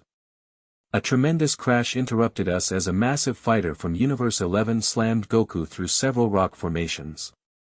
Goku emerged in his blue-haired Super Saiyan God form, looking battered but excited. Jiren is incredible, he called to us. Stronger than anyone I've ever fought. Focus on the mission, Goku, Gohan reminded his father. We need to investigate the suspicious activities while maintaining our tournament standing. But the fighting is the fun part, Goku protested before zooming back toward his opponent. Sometimes I wonder how we've survived this long with my father's priorities, Gohan sighed. The tournament continued with increasing intensity. Universe 2 was eliminated entirely, followed by Universes 3 and 10. Our Universe 7 had lost Bu when he was tricked into jumping after an opponent, and Master Roshi when he exhausted himself containing a powerful psychic fighter. During a brief respite behind a mountain range, I spotted Kefla and Kale fighting back-to-back against 3 Universe 4 fighters. They moved with impressive coordination, Kefla aggressive and forward, Kale defensive and supportive. Both were in Super Saiyan form, their golden auras blazing. They're good, 18 commented, following my gaze. Yeah. Different styles but perfect teamwork. You're drawn to them, she observed. Especially the loud one. I turned to her in surprise. What? No, I'm just analyzing potential opponents. Right, 18 said flatly. Purely professional interest. Before I could defend myself, the ground beneath us began to shake violently. Across the entire arena, fighters paused as the tremors increased in intensity. What's happening? I shouted over the rumbling. This isn't part of the tournament design, 18 said, struggling to maintain balance as cracks appeared in the arena floor. From these cracks, dark purple energy began seeping upward like mist, forming tendrils that reached toward nearby fighters. Wherever this energy touched, it seemed to drain color and vitality. "Everyone, get away from the purple energy." Gohan's voice carried across the battlefield. In the observation bubbles, the gods and attendants were in visible confusion. Even the Grand Priest appeared taken aback, conferring urgently with Zeno. "The tournament structure is being corrupted," Whis's voice somehow reached me telepathically. "This energy signature matches what we detected after Frost's attack. Be extremely cautious, Naruto, it seems particularly drawn to you." He was right. The largest tendril of purple energy was snaking directly toward me with unnerving purpose. "Move!" 18 shoved me aside as the tendril lashed where I'd been standing. The tournament had dissolved into chaos. Fighters from all universes were either fleeing the purple energy or being caught by it. Those touched seemed to grow weaker, their energy visibly draining into the tendrils. "It's harvesting power," Piccolo realized, landing beside us. "Using the concentrated energy of all these fighters." In the center of the arena, the cracks widened into a large hole from which more purple energy poured. Within this maelstrom, a figure began to take shape, humanoid but indistinct, formed of the same violet energy. "Behold," a feminine voice echoed across the arena, "the culmination of eons of planning. The gathering of the multiverse's greatest fighters in one place, the perfect energy harvest. Who are you?" Goku demanded, landing nearby in his highest transformation state, blue hair crackling with divine energy. "I am what exists between existences," the voice replied. "I am the hunger in the darkness. I am the void." The figure became more defined, a tall, elegant female form with horns and flowing white hair. Though composed of energy, her features were becoming more solid with each fighter the tendrils drained. My blood ran cold. There was something hauntingly familiar about her appearance, something that triggered fragmented memories from my previous life. "We need to close that portal," Gohan shouted. "Everyone, concentrate your attacks on the central rupture." Fighters from all remaining universes, temporarily setting aside their competition, began firing energy blasts at the widening crack. But their attacks seemed to be absorbed rather than causing damage. "Fools," the void entity laughed. "Your energies only feed me. This tournament was always my design, convincing Zeno through subtle manipulation that gathering you all would be entertaining. Such concentrated power in one place, ripe for harvesting. I transformed into Super Saiyan, trying to resist the pull of the purple tendrils that seemed especially attracted to my energy. How do we stop her? The barrier between dimensions is still forming," Whis's voice came again in my mind. "She cannot fully manifest yet without sufficient energy. If we can disrupt her collection method." "The tendrils." I called out to the others. "We need to sever the energy tendrils." Fighters began attacking the purple streams with varying success. Physical attacks passed through them, but certain energy-based techniques seemed capable of disrupting their flow. "Naruto." Caulifla's voice carried over the chaos. She and Kale were fighting back-to-back nearby, fending off tendrils with concentrated ki blasts. "These things really like your energy. What the hell did you do to piss them off?" "Existing, apparently." I shouted back, dodging another tendril that lunged for me like a living thing. The void entity's form continued solidifying, her features becoming clearer. As they did, a shock of recognition hit me like a physical blow. "Kaguya," I whispered, memories flooding back. In my previous life, Kaguya Otsutsuki had been an alien goddess who threatened my world, pale-skinned, white-haired, with horns and immense power. The being forming before us bore an unmistakable resemblance, though with differences that suggested a different version or aspect of the same entity. "She's from your world," 18 realized, seeing my expression. "A version of her, I think. But much more powerful." I concentrated, focusing on memories of how we defeated her before. We sealed her last time, multiple powerful ninjas working together with specific sealing techniques. We don't have sealing techniques here, 18 pointed out. No, but we have something similar. An idea formed as I watched Universe SXS fighters. Fusion.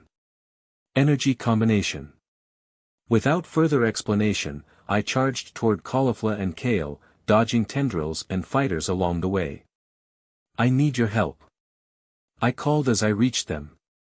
Do you know fusion techniques? Fusion. Kefla looked confused. You mean like the Metamoran dance? Kaba mentioned it, but we've never tried it.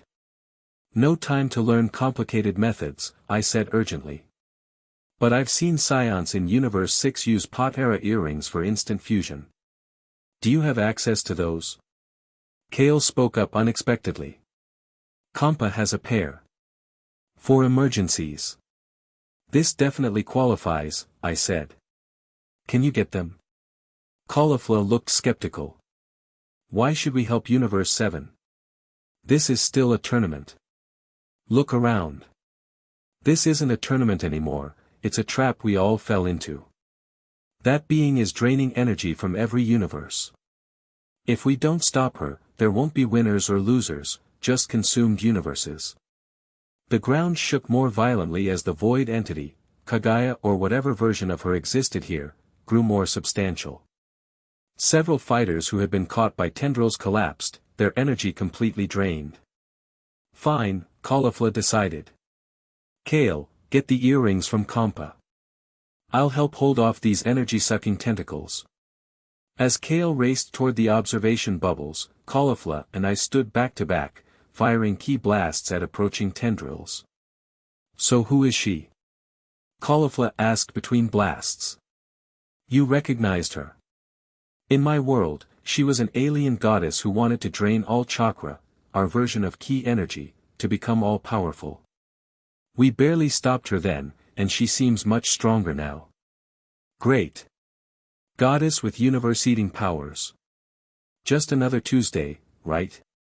Despite the dire situation, I found myself laughing. You remind me of someone I used to know. Same fearless attitude. Flattery won't save you from me kicking your ass after we handle this, she warned, though I caught her grin. Kale returned moments later, clutching 2 green earrings. Lord Kampa wasn't happy, but the Grand Priest approved emergency measures. The tournament had effectively ended. The remaining fighters were either working together against the void entity or had been drained of energy.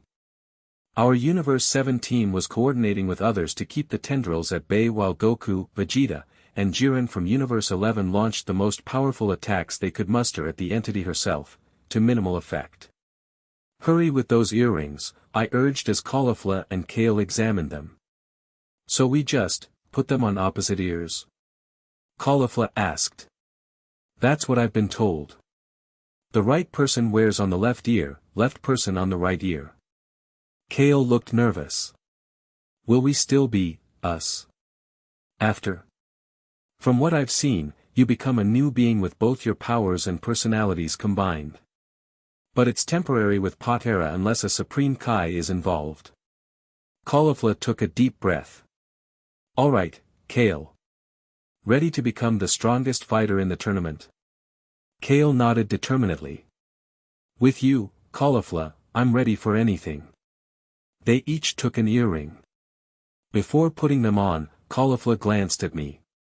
If this works, the fused us is going to kick that void lady's ass, then come for you next. Just so you know. Looking forward to it, I replied with a grin. Simultaneously, they put on the earrings, Kefla on her right ear, Kale on her left. The effect was immediate and spectacular. Their bodies were pulled together in a blinding flash of light, the ground trembling beneath the surge of power.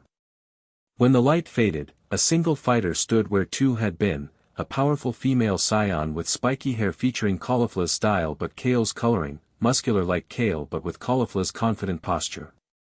Her power level was staggering, far beyond what either had possessed individually.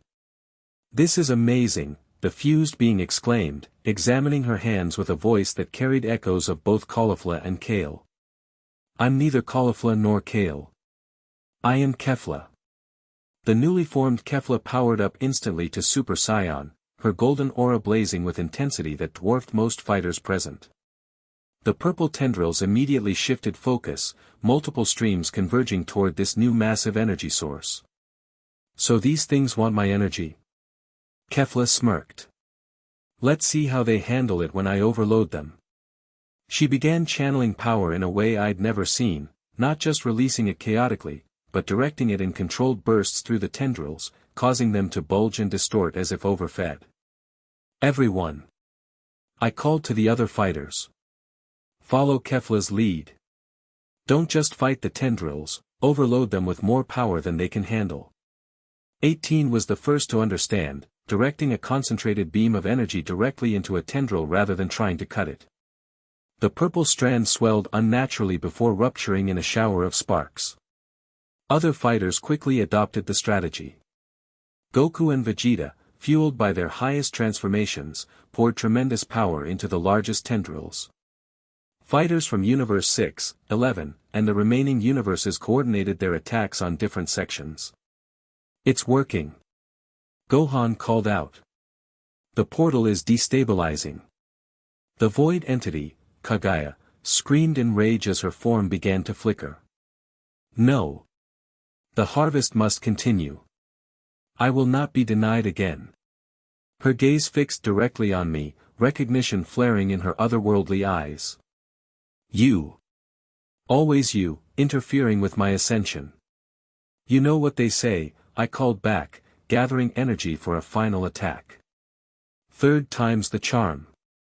Kefla appeared beside me, her power radiating like a small sun. Need a hand, dimensional boy? Thought you'd never ask.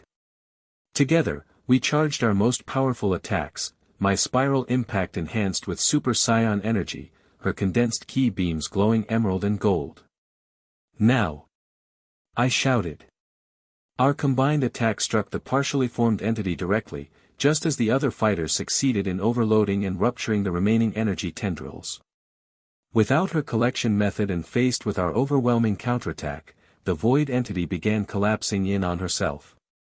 This is merely a setback, her voice echoed as her form disintegrated. I exist in the spaces between all things. I will return, Naruto Uzumaki. Our dance continues across all realities. With a final pulse of dark energy, the portal imploded, sealing itself with a thunderous crack that shook the entire arena. The purple mist dissipated, leaving exhausted fighters scattered across the damaged battlefield. For several moments, nobody moved or spoke. Then the Grand Priest descended to the center of the arena. The tournament is officially suspended, he announced. All fighters have performed admirably in the face of this unexpected intrusion. The Omni King will determine how to proceed regarding the original competition. Medical teams rushed in to tend to the drained fighters. Gods and attendants descended from their observation platforms, many looking shaken by what they'd witnessed. Kefla stood examining her hands, still marveling at her fused form. This power is unbelievable. She looked at me with a competitive gleam. Rain check on our fight? Absolutely, I agreed. Once we've all recovered. 18 approached, looking between us with a raised eyebrow. Impressive teamwork. The fusion was Naruto's idea, Kefla acknowledged. Smart thinking, dimensional boy. Not my first encounter with energy-draining goddesses, I said. Though I wish it had been my last. Whis and Beerus joined our group, both looking uncharacteristically serious. It appears your past has indeed followed you, Naruto, Whis said gravely. Though how a being from your universe could traverse the dimensional boundaries remains troubling. She called herself the Void, I recalled. Said she exists between realities. Which suggests she's not exactly the same entity you knew, Whis mused. Perhaps a multiversal variant that exists across dimensional boundaries. Whatever she is, she's targeting you specifically, Beerus pointed out. Which makes you both a liability and our best bait. Thanks for that assessment, I muttered. Lord Beerus is correct, though perhaps lacking in tact, Whis said. Your connection to this entity provides both danger and opportunity. Kefla flexed her muscles experimentally. So when do I turn back into two people? Not that I'm complaining, this power is incredible. The pot-era fusion typically lasts an hour, Whis explained. Unless a Supreme Kai was involved in providing the earrings, in which case it could be permanent. Permanent? Kefla looked alarmed. Nobody mentioned that part. I believe Kampa provided those earrings, not your Supreme Kai, Whis reassured her. So the effect should be temporary. Kefla relaxed slightly. Good. While this power is amazing, I think Caulifla and Kale both want their individual lives back eventually. The Grand Priest reappeared, announcing that all fighters would return to their home universes while the deities conferred on how to proceed. The Tournament of Power would be rescheduled once the Null Realm was fully repaired and security measures implemented against further incursions. As fighters began gathering with their respective teams, Kefla approached me one last time. This isn't over, Dimension Boy, she said, though her tone was more playful than threatening. Next time we meet, we'll settle who's stronger. Looking forward to it, I replied honestly. She grinned, then surprised me by offering her hand. Until then, train hard. Wouldn't want to beat you too easily. I shook her hand, feeling the incredible power contained within her grip. Same to you. As she walked away, 18 appeared at my side. Making friends with Universe 6 now. Just healthy competition, I said, though I couldn't help watching as Kefla rejoined her team. Of course, 18 replied dryly. Just be careful. Fusion personalities can be complicated. Trust me, I know a thing or two about merged beings. Our Universe 7 team regrouped as was prepared to transport us home. Despite the interrupted tournament, there was a sense of accomplishment. We had faced a multiversal threat and survived. For now. But as we prepared to depart, I couldn't shake the memory of Kagaya's final words. She would return. Our dance across realities would continue. And next time, she would be better prepared. So would I. As the transport light enveloped us, my gaze met Kefla's across the arena. Something unspoken passed between us, a recognition that our paths were now intertwined, not just as competitors but as allies against a greater threat. The tournament had ended, but the real battle was just beginning. Chapter 3, Echoes of the Past, Duck. I shouted, tackling 18 as a wave of purple energy scythed through the air where her head had been seconds before. We hit the ground hard, rolling behind a massive boulder as the energy wave sliced clean through 3 mountains in the distance. The explosion that followed sent tremors through the earth beneath us. Thanks, 18 said, her usually calm voice slightly breathless. I didn't sense that coming. Neither did I. I frowned, peeking around the boulder. I saw it. Like, before it happened. 18 studied my face. That's the third precognition you've had this week. It had been a month since the disastrous Tournament of Power. A month of increased training, strategic meetings, and the unsettling feeling that something fundamental was changing inside me.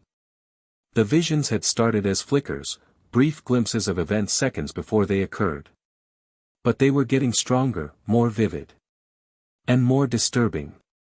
We should head back, 18 suggested, brushing dust from her clothes.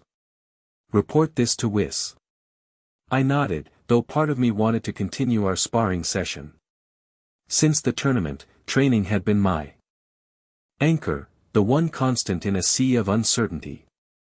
Everything else felt increasingly unstable, including my own mind.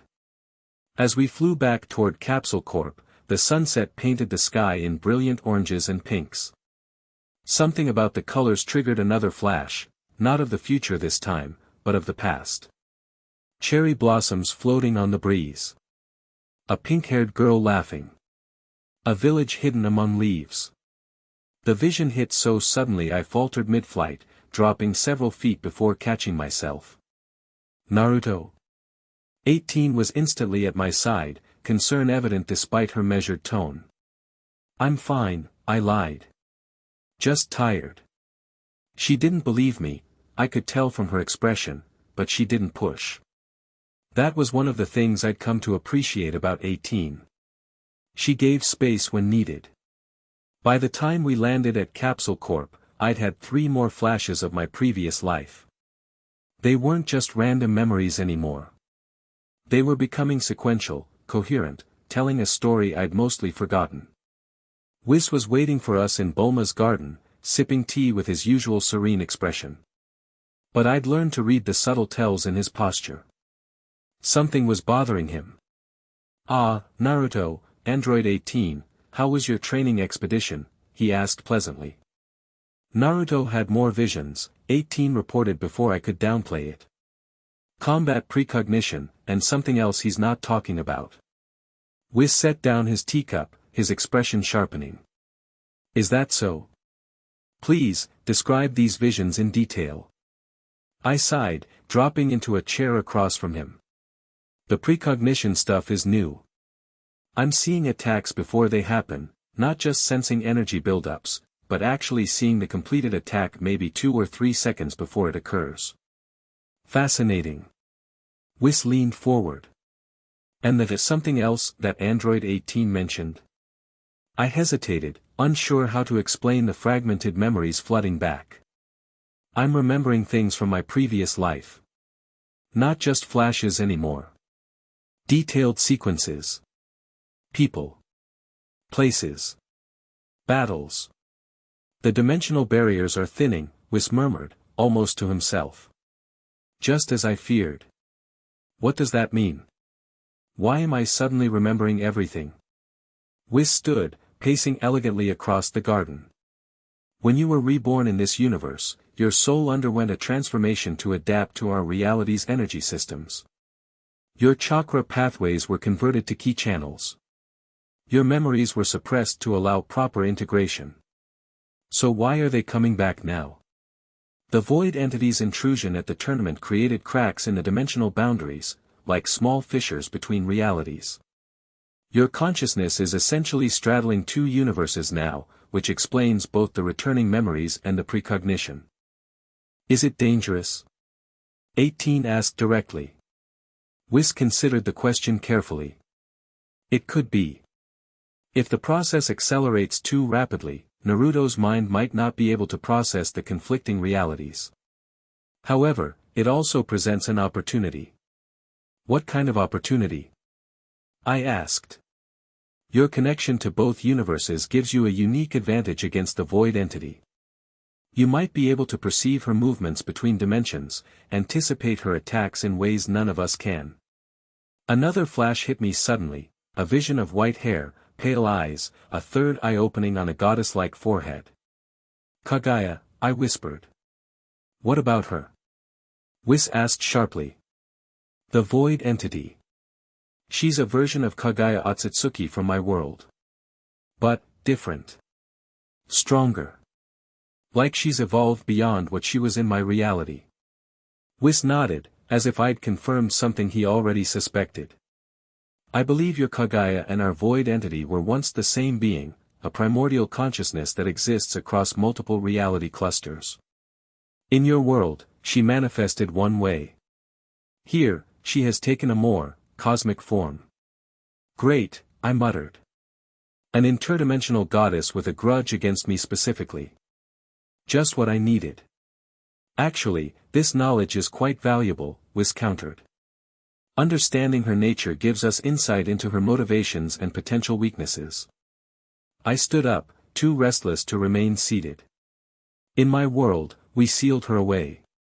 It took multiple specialized techniques and the combined power of several exceptionally strong ninja.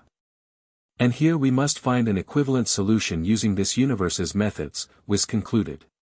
Perhaps fusion techniques, as demonstrated effectively by Kefla and Kale during the tournament. The mention of those names sent an unexpected jolt through me. Another piece clicking into place. Have we heard anything from Universe 6 since the tournament? I asked, trying to sound casual. As a matter of fact, Whis replied with a slight smile, Vados contacted me this morning. It seems Kefla has remained stable. What? Both 18 and I spoke simultaneously.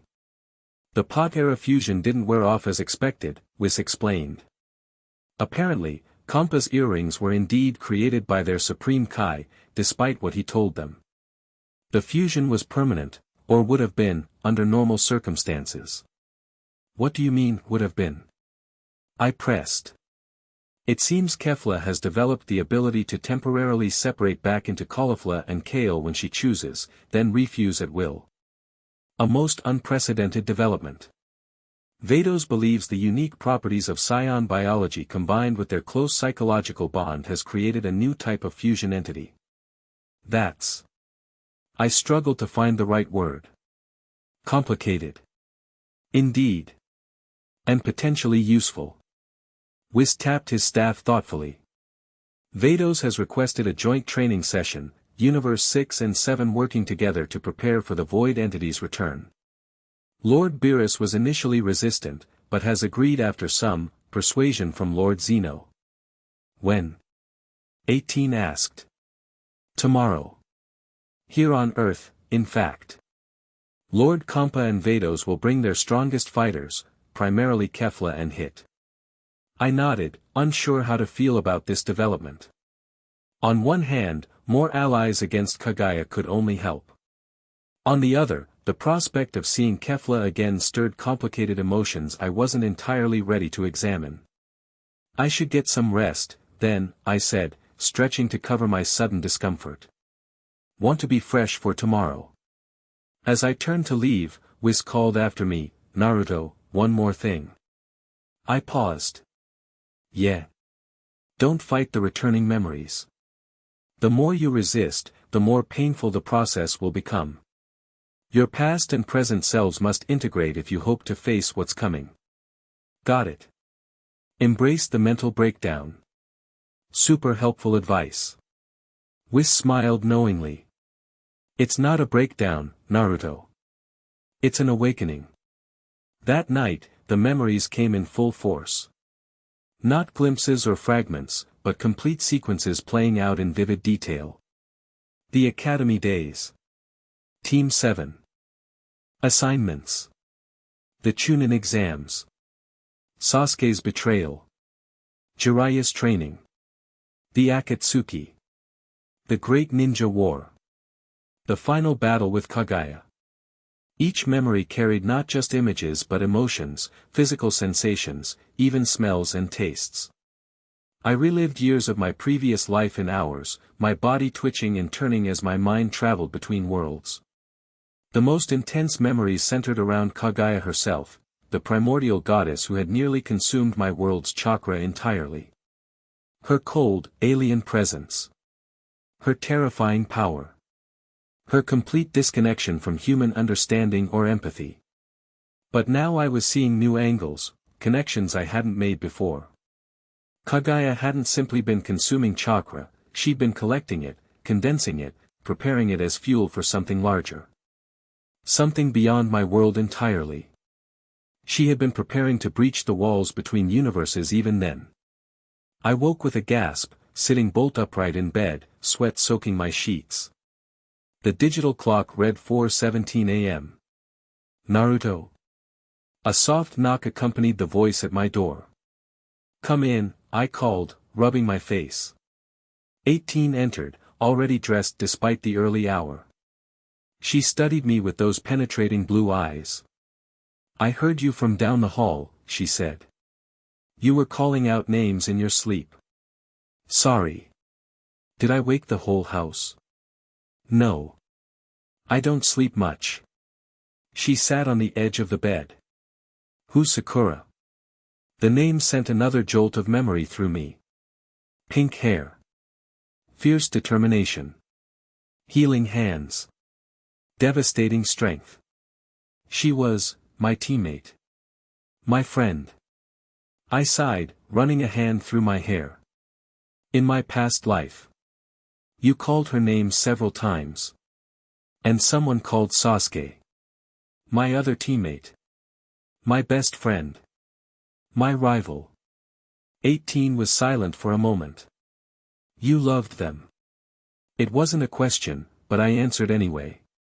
Yeah. In different ways. They were my first real connections. My first precious people. And now you're remembering everything about them. I nodded, the weight of it pressing down on me. Everything. Their voices. Their faces. How they died. 18's expression softened slightly. I understand. When I was transformed into an android, they tried to erase my human memories. But fragments remained, people I must have loved, though their faces are blurred now. This vulnerable admission surprised me. 18 rarely spoke about her past. Do you wish you could remember them clearly? I asked. She considered this. Sometimes. But then I wouldn't be who I am now. Her eyes met mine directly. The question is, are you trying to be who you were, or who you're becoming? The question hit harder than any physical blow we'd exchanged in training. I don't know, I admitted. For months, I've been focusing on adapting to this world, this body. Now all these memories are flooding back, and I feel split. Torn between who I was and who I am. Maybe you don't have to choose. 18 stood, moving toward the window where pre-dawn light was just beginning to brighten the sky. Maybe being both is your strength. As the first rays of sunrise painted her profile, I saw 18 in a different light, not just the formidable warrior and reluctant mentor, but someone who truly understood what it meant to exist between identities. Thanks, I said softly. She nodded once, then headed for the door. Training room in 30 minutes. Let's work on controlling those precognition flashes before our guests arrive. Just like that, she was back to business. But something had shifted between us, a deeper understanding, a shared vulnerability. As I showered and prepared for the day, I tried to follow Whis's advice, not fighting the memories but letting them flow through me, acknowledging them as part of who I was without letting them overwhelm who I am now. By the time I reached the training room, I felt more centered than I had in days. The disparate pieces were still swirling, but they no longer felt like they were tearing me apart. 18 was already warming up, moving through a series of precise forms that blended martial arts with energy control techniques. Better? She asked. Noting my calmer demeanor. Getting there. I dropped into my own warm-up routine, a hybrid of ninja taijutsu and Saiyan combat forms I developed over the past months. Still processing a lot, but at least my head isn't splitting open anymore. Good. Because I think our Universe 6 visitors just arrived. She nodded toward the window, where a pillar of light had just struck the Capsule Corp lawn. As the light faded, several figures became visible, Vados, Kompa, Hit, and a powerfully built female Saiyan I recognized immediately as Kefla. Showtime, I muttered. The joint training session began with the expected posturing between Beerus and Kompa, the twin gods of destruction sniping at each other while pretending the collaboration was entirely their idea. Vados and Whis exchanged knowing glances, clearly accustomed to their charge's behavior. Meanwhile, the fighters sized each other up. Hit, the legendary assassin from Universe 6, stood apart, his red eyes observing everything while revealing nothing. Kefla, by contrast, made no attempt to hide her interest, marching directly toward me with the confident swagger that seemed amplified in her fused form. Well, Dimension Boy, she greeted, a cocky grin spreading across her face. Ready for that rematch? Up close, I could better appreciate the seamless blend of Caulifla and Kale in her appearance, Caulifla's spiky hairstyle but with Kale's greenish tint, Kale's powerful physique with Caulifla's confident posture, features that combined both women's traits into someone wholly unique. Heard your fusion situation got interesting, I replied. She flexed her arms playfully. Yeah, turns out I'm stuck being the strongest fighter in Universe 6 permanently. Such a burden. Can you really switch back and forth at will? Wanna see? Without waiting for an answer, Kefla closed her eyes. Her form glowed brightly, then separated into two distinct light sources that solidified into Kefla and Kale. "Tada!" Kefla announced with a flourish. "Pretty cool, right?" Kale smiled shyly beside her. "We discovered it by accident during training. When our power levels synchronize perfectly, we can separate or combine at will." "That's incredible," I admitted. "I've never heard of a fusion that works that way." "That's because we're special," Kefla boasted, throwing an arm around Kale's shoulders. "Right, Kale?" "Right," Kale agreed, her confidence visibly stronger than at the tournament. "If you three are finished with the reunion," 18's cool voice interrupted as she approached, "the gods are ready to begin the training briefing." Kefla's eyes narrowed slightly as she assessed 18. "Android, right? You were pretty impressive at the tournament. That unlimited stamina thing must be nice." "It has its advantages," 18 replied neutrally. "We should rejoin the others," Kale suggested, always the peacemaker. As we walked toward the gathered fighters, Kefla leaned close to whisper, "So what's the deal with you and the android? You two a thing?" The direct question caught me off guard. "What?" "No, we're training partners." "Aha."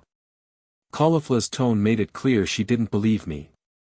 "She's pretty protective for, just, a training partner." Before I could formulate a response, Whis called the gathering to order. "Thank you all for coming," he began. "As you know, the Void Entity's appearance at the Tournament of Power represents an unprecedented threat to our multiverse. Our universes must work together if we hope to counter this danger." Vados continued seamlessly. "Our analysis suggests the entity will require approximately 3 more weeks to recover from the energy expenditure at the tournament. When she returns, she will likely target the connection points between universes, places where the dimensional barriers are naturally thinner." "Like Naruto," Beerus added bluntly. "Our dimensional anomaly here is essentially a walking breach point." All eyes turned to me, and I shifted uncomfortably. "Great. So I'm bait." "Not bait," Whis corrected. "A strategic asset. Your connection to both universes gives you unique insight into the entity's nature and potential vulnerabilities. Which is why today's training will focus on developing those insights," Vados explained. "We'll be conducting specialized exercises to strengthen Naruto's interdimensional awareness while preparing the rest of you to coordinate attacks against a being that exists partially outside conventional spacetime." The training that followed was unlike anything I'd experienced before. While Goku, Vegeta, Hit, and others engaged in conventional combat drills, Whis and Vados took me through a series of meditation techniques designed to enhance my awareness of the spaces between dimensions. "Focus on the membrane between realities," Whis instructed as I sat cross-legged, eyes closed. "Your consciousness exists in both places, here and your original universe. Feel the connection." I concentrated, pushing my awareness outward beyond normal sensory limits. At first, there was nothing but darkness. Then, gradually, I began to perceive something, a thin, fluctuating barrier that separated different qualities of energy.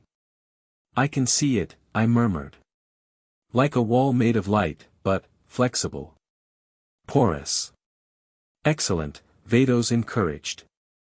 "Now, try to extend your perception through one of those pores. Just a fraction of your awareness." I focused on a tiny opening in the barrier, mentally projecting a thread of consciousness through it.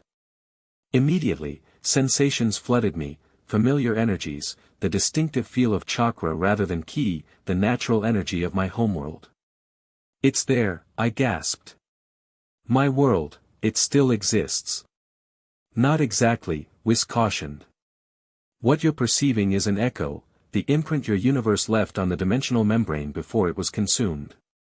Like a fossil preserving the shape of something long gone." The clarification should have been devastating, but instead, it filled me with determination. "But if the imprint exists, then the information is still there. The people, the techniques, the energies, their patterns survive." "Precisely," Vados confirmed.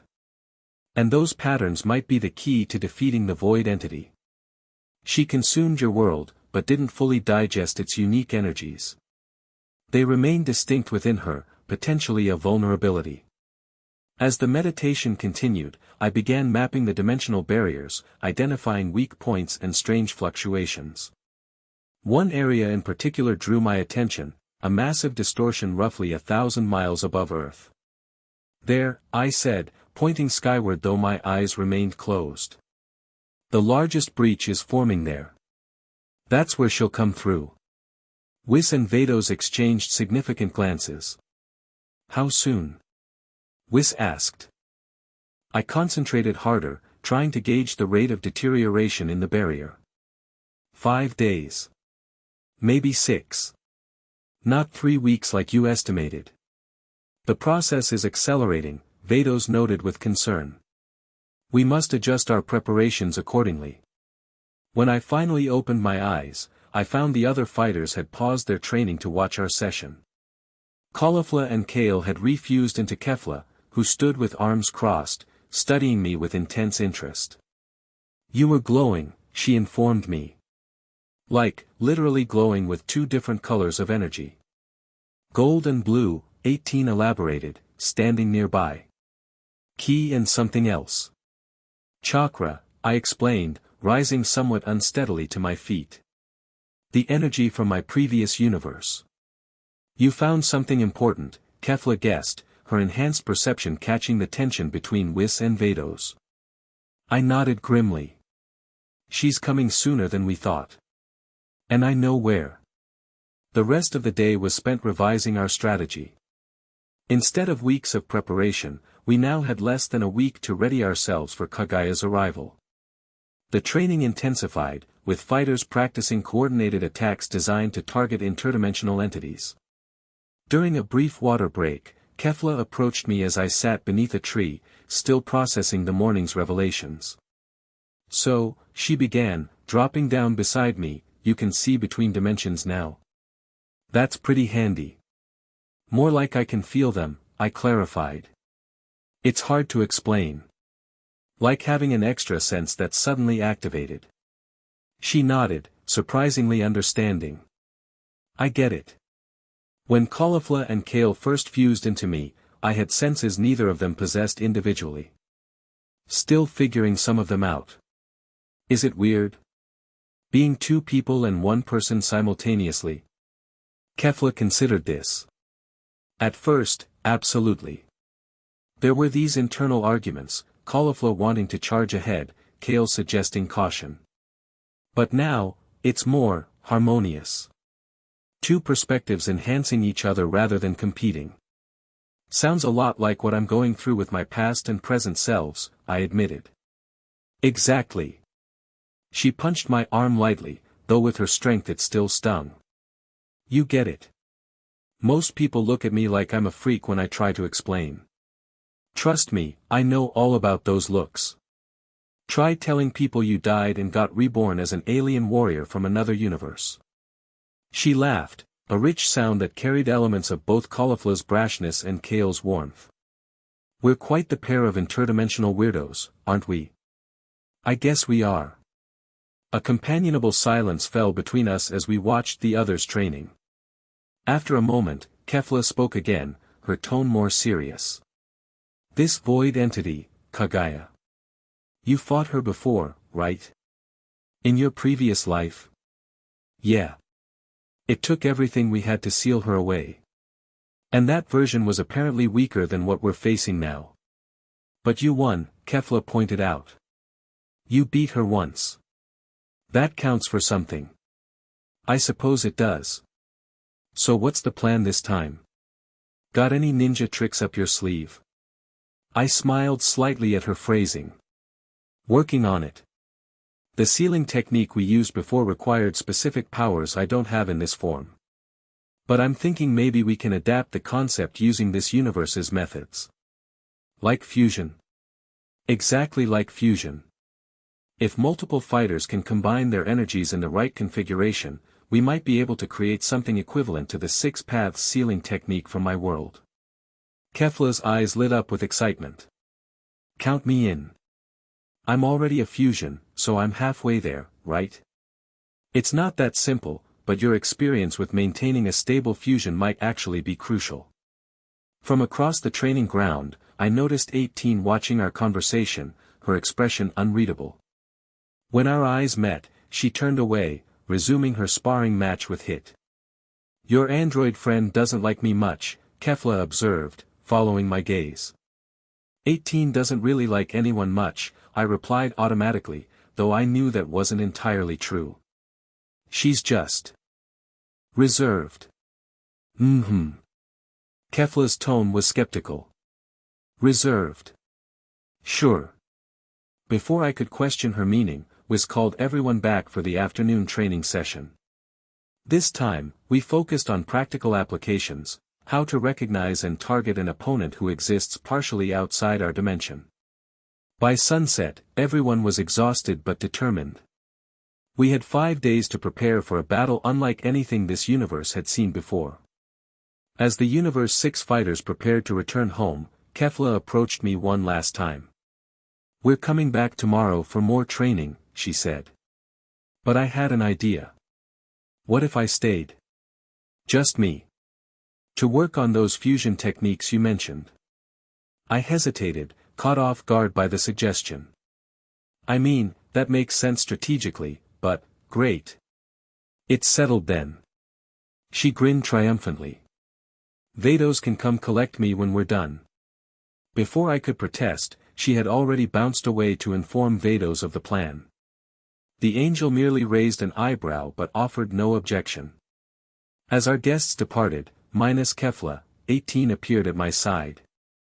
That's an interesting development, she observed neutrally. It wasn't my idea, I said quickly. I didn't say it was a bad one.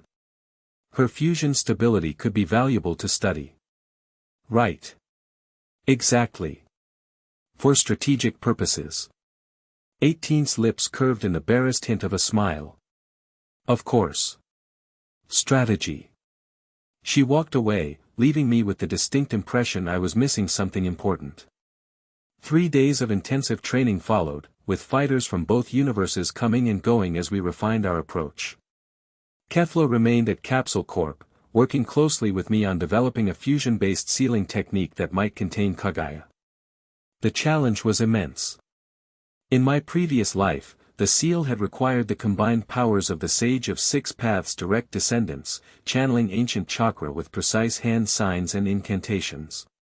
Here, we had to create something equivalent using key manipulation and the inherent properties of fusion. It's the intent that matters most, I explained as Kefla and I sat in Bulma's lab, surrounded by energy monitoring equipment. The seal worked because it created a pocket dimension specifically attuned to Kaguya's unique energy signature, then pulled her into it. So we need to create a similar pocket dimension using ki, Kefla surmised. Could we use the hyperbolic time chamber as a model? That's already a pocket dimension. That's brilliant, I realized. If we could modify its access point to respond to Kaguya's energy specifically. Bulma, who had been monitoring our discussion, interjected, I might be able to help with that.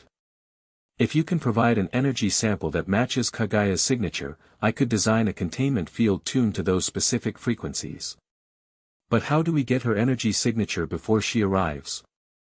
Kefla wondered. I closed my eyes, reaching for the interdimensional awareness I'd been developing. Through me. I can sense her across the barrier. If I can isolate that sensation. For the next hour, I worked with Bulma's equipment, trying to externalize the unique energy pattern I associated with Kaguya.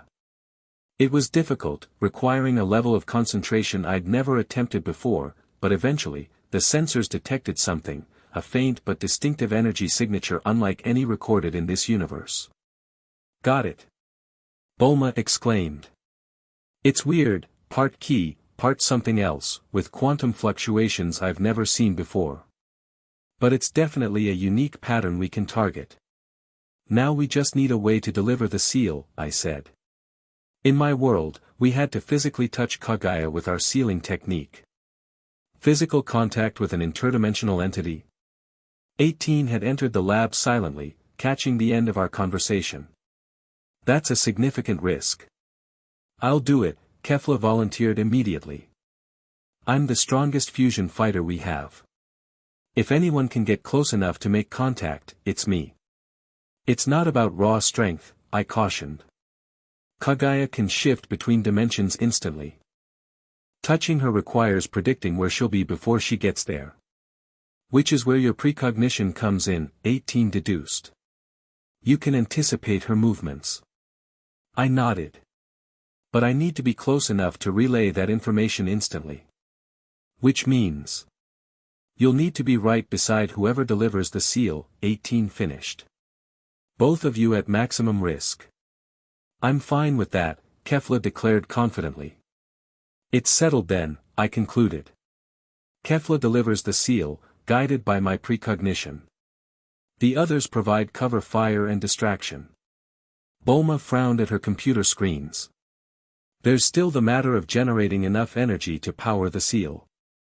Based on these readings, we'd need at least 3 Super Saiyan God-level fighters channeling their energy simultaneously. Goku, Vegeta, and me, I suggested. You can reach God level? 18 asked, surprised. I shrugged. Theoretically. Whis has been helping me access it in meditation. The unique properties of my mixed energy signature apparently make the divine key more accessible. Then we have our core strategy, Bulma said, saving the energy signature data. I'll start designing the containment field. You 3 keep working on the energy channeling technique. As Bulma became absorbed in her work, the 3 of us moved to the adjacent room to continue our planning. You didn't mention you were reaching God level, Kefla said, nudging me playfully. Holding out on us? It's not stable yet, I admitted. I can touch the energy, but maintaining it is another matter entirely. That's where 18 and I come in, Kefla suggested. We stabilize your energy output while you channel it into the seal. 18 nodded thoughtfully. My systems are designed for perfect energy regulation. I could help modulate the flow. And I'm already a stabilized fusion, Kefla added. Together, we could act as conduits for your power. Something clicked in my mind, a connection to my past life's experience with nature energy. That might actually work. In my previous life, I had helped balancing sage energy in a similar way. For the first time, I saw 18 and Kefla exchange a look of mutual respect and understanding. Whatever competitive tension had existed between them seemed temporarily set aside in service of our greater goal. The rest of the day was spent refining this approach, with Whis occasionally offering guidance on accessing divine ki.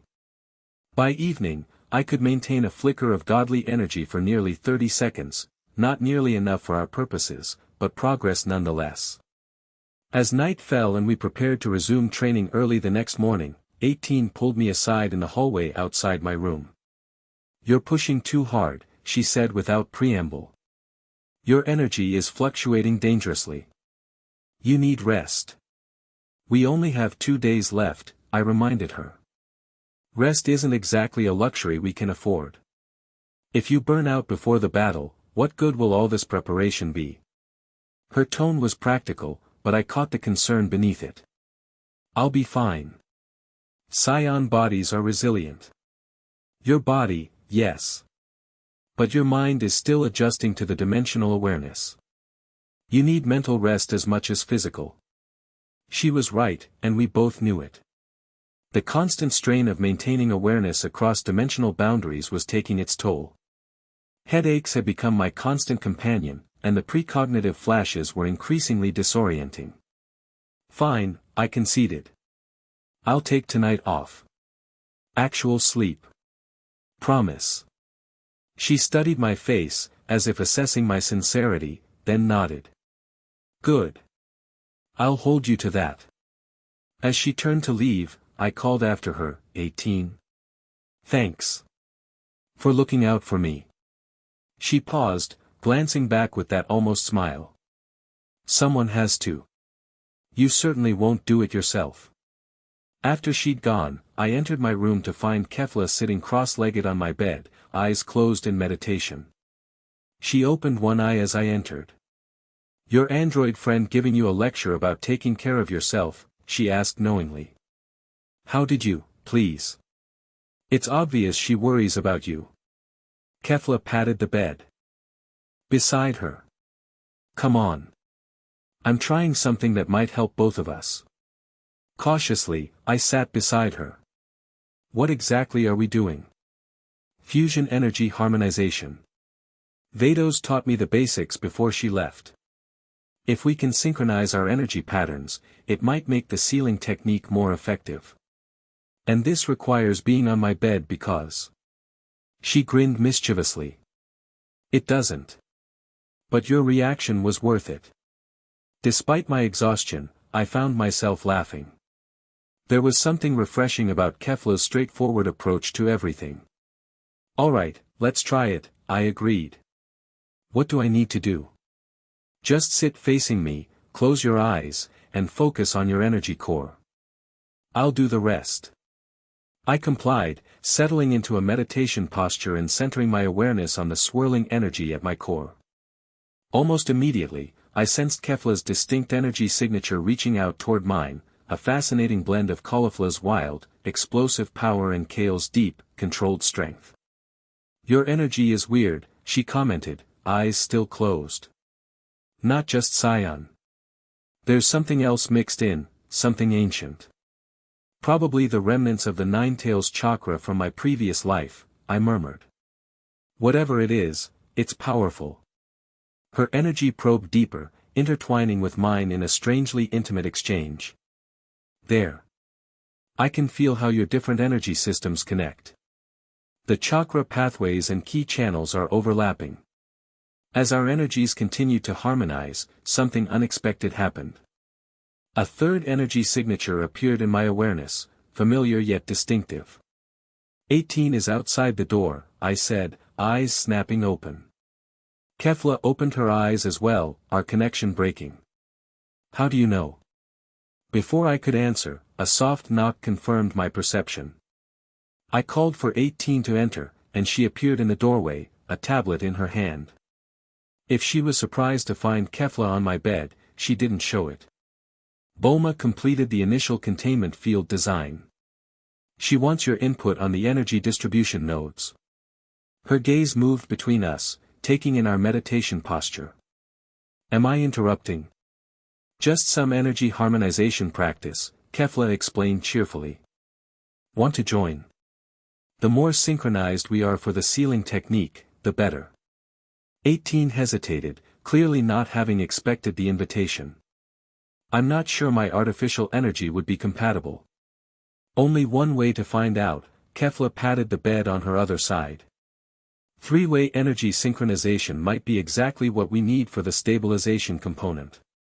After a moment's consideration, 18 set the tablet aside and joined us, sitting primly on the edge of the bed. What do I do? She asked, her practical nature taking over. Just focus on your energy core and let it reach toward ours, I explained. Don't force it, allow the patterns to find their natural resonance. What followed was one of the strangest yet most profound experiences of either of my lives. The three of us, so different in our origins and natures, found a perfect harmonic balance between our energy signatures. 18's precise, controlled energy formed a stabilizing framework. Kefla's powerful fusion energy provided dynamic flow. And my hybrid chakra key created a unique bridging mechanism between dimensions. This is incredible, Kefla whispered, her usual brashness temporarily subdued by awe. I can feel both of you so clearly. Our energies are completely synchronized, 18 observed, her analytical mind noting the technical aspects even as she experienced the deeper connection. For me, the experience transcended the merely physical or technical. In this perfect three-way resonance, I found a balance between my past and present selves that had previously eluded me. The fragments aligned, the memories integrated, the conflicting aspects harmonized. When we finally broke the connection, hours had passed unnoticed. Moonlight streamed through the window, casting the room in silver light. We should sleep, 18 suggested, though she made no immediate move to leave. Stay, I found myself saying. Both of you. We should maintain this harmony as long as possible before the battle. It wasn't a romantic proposition, or at least, not consciously so, but something deeper. A recognition that together, the three of us had found something rare and valuable that might make the difference in the coming conflict. Kefla simply nodded and stretched out on one side of the large bed. After a moment's hesitation, 18 lay down on the other side. I settled between them, and we fell into a deep, restorative sleep, our energies remaining subtly connected even in unconsciousness. My last thought before drifting off was that whatever happened with Kaguya, I had found something worth fighting for in this new life, connections that bridged worlds, identities, and the spaces between. The day of Kaguya's arrival dawned clear and bright, with no outward sign of the interdimensional catastrophe looming above our world. Our preparations were as complete as they could be in the limited time available. Fighters from both universes had gathered at Capsule Corp, ready to deploy to the breach point when the moment came. Goku and Vegeta were in their highest forms, blue hair crackling with divine energy as they tested the limits of their power.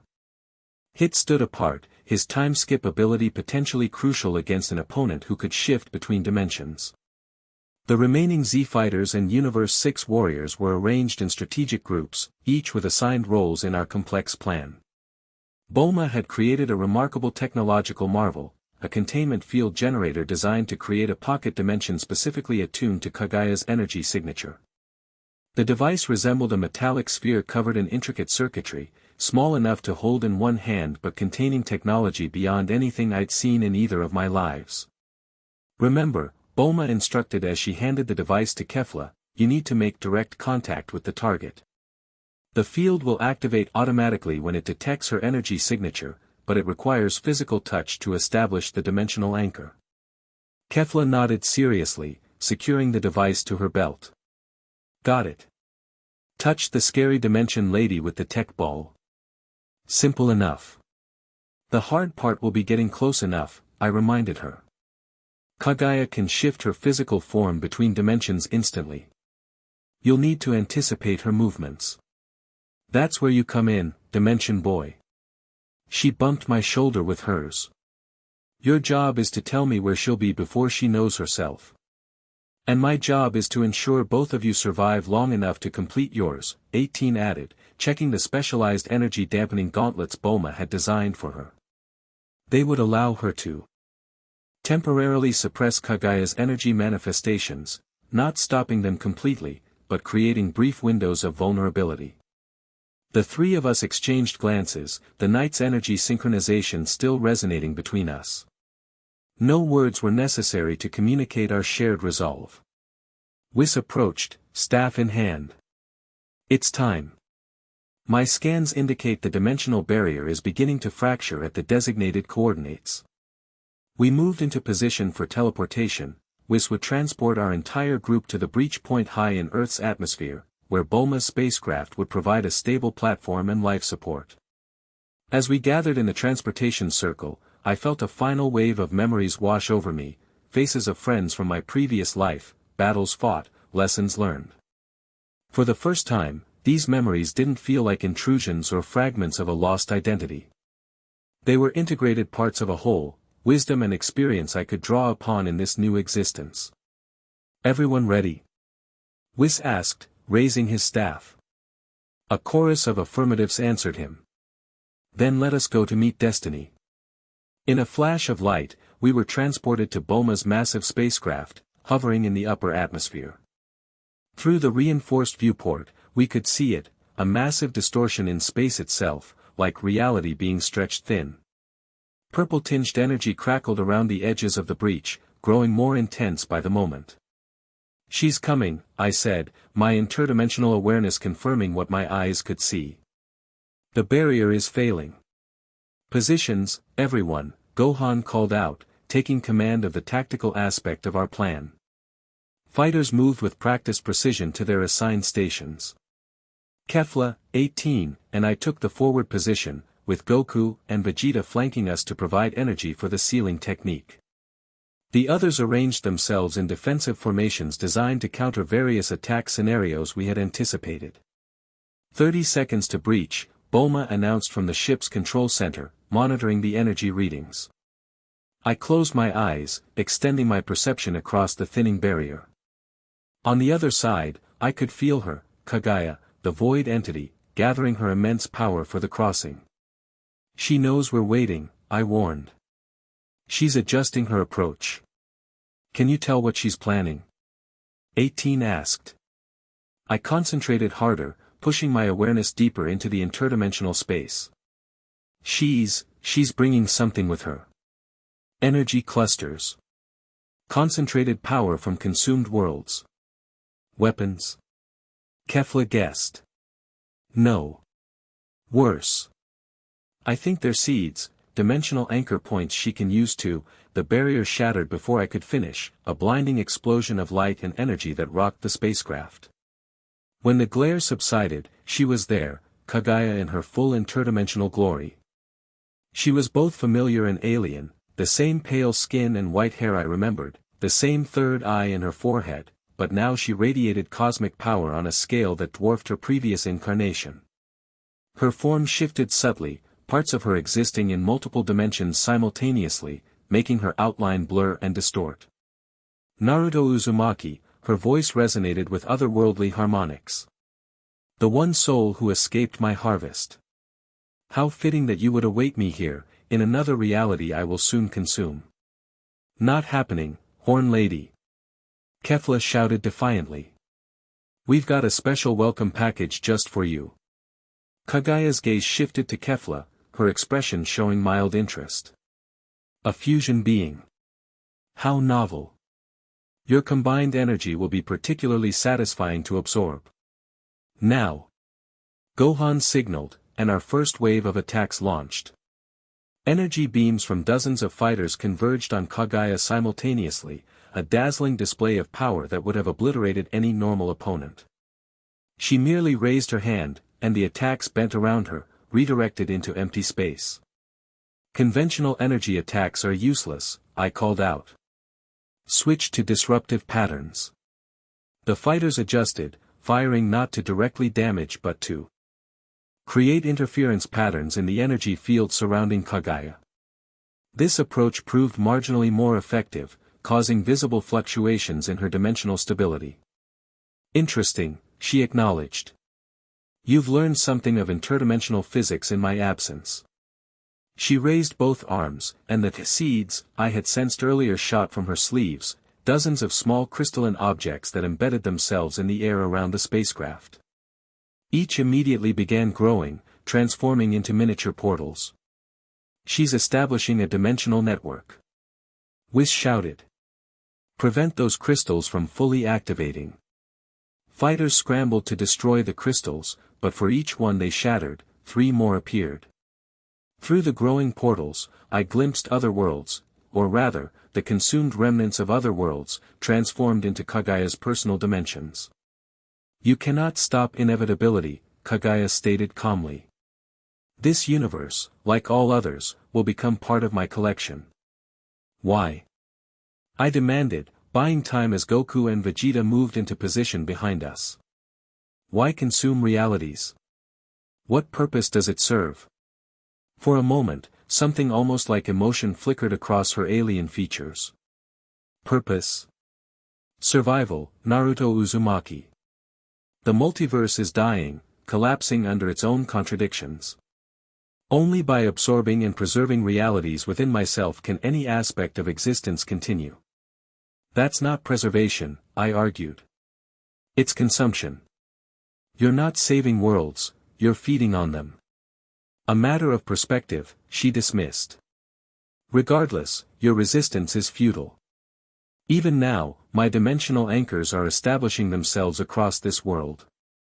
Soon, the consumption will begin. She gestured, and energy tendrils similar to those at the tournament erupted from the portals, reaching toward the nearest fighters. This time, we were prepared. 18 activated her dampening gauntlets, creating a field that temporarily neutralized the tendrils near our position. Now. I signaled to Goku and Vegeta. Both Saiyans channeled their divine energy toward me, and I felt the godly ki surge through my system. My hair rose, taking on a reddish glow as I accessed Super Saiyan God form for the first time in combat. The power was immense, but difficult to control. Divine Ki moved differently than regular energy, flowing through pathways that resonated with the fabric of reality itself. I struggled to contain it, to direct it toward its intended purpose. Focus, Naruto, 18 steady voice anchored me as her hands gripped my shoulders from behind, her energy regulation systems helping stabilize the divine power. We've got you, Kefla added, taking position on my other side, her fusion-based energy creating a perfect complementary frequency. With their help, I managed to channel the divine energy into a coherent form, a sphere of golden-red power that contained the specific energy pattern needed for our sealing technique. I compressed it further, transferring it into the containment device Kefla held ready. It's charged, I confirmed. Now we just need direct contact. Kagaya, observing our preparations, narrowed her eyes. A sealing technique? How nostalgic. Did you learn nothing from our last encounter, Naruto? She began shifting rapidly between dimensions, her form blurring as she moved in ways that defied conventional physics. This was the challenge we had anticipated, how to make contact with a being who could literally step outside our reality at will. I need to predict her pattern, I said, focusing my interdimensional awareness entirely on Kagaya's movements. As she phased in and out of our dimension, I began to see something, not just her current position, but echoes of where she would be moments later. My precognitive ability, enhanced by the divine energy and my connection to both universes, allowed me to track her interdimensional path. 3 seconds, 10 degrees right, upper quadrant, I called to Kefla. Without hesitation, she launched herself toward the empty space I'd indicated. Precisely 3 seconds. Later, Kagaya rematerialized exactly where predicted, directly in Kefla's path. Kagaya's eyes widened in genuine surprise as Kefla's hand, clutching the containment device, made contact with her shoulder. The device activated instantly, a web of energy spreading across Kagaya's form. Impossible, she hissed. You cannot, watch us, Kefla growled, maintaining contact despite the energy backlash that was clearly causing her pain. I channeled the final sequence, activating the pocket dimension that would serve as Kagaya's prison. A vortex formed around her, reality itself bending inward as the containment field took effect. For a moment, it seemed we had succeeded.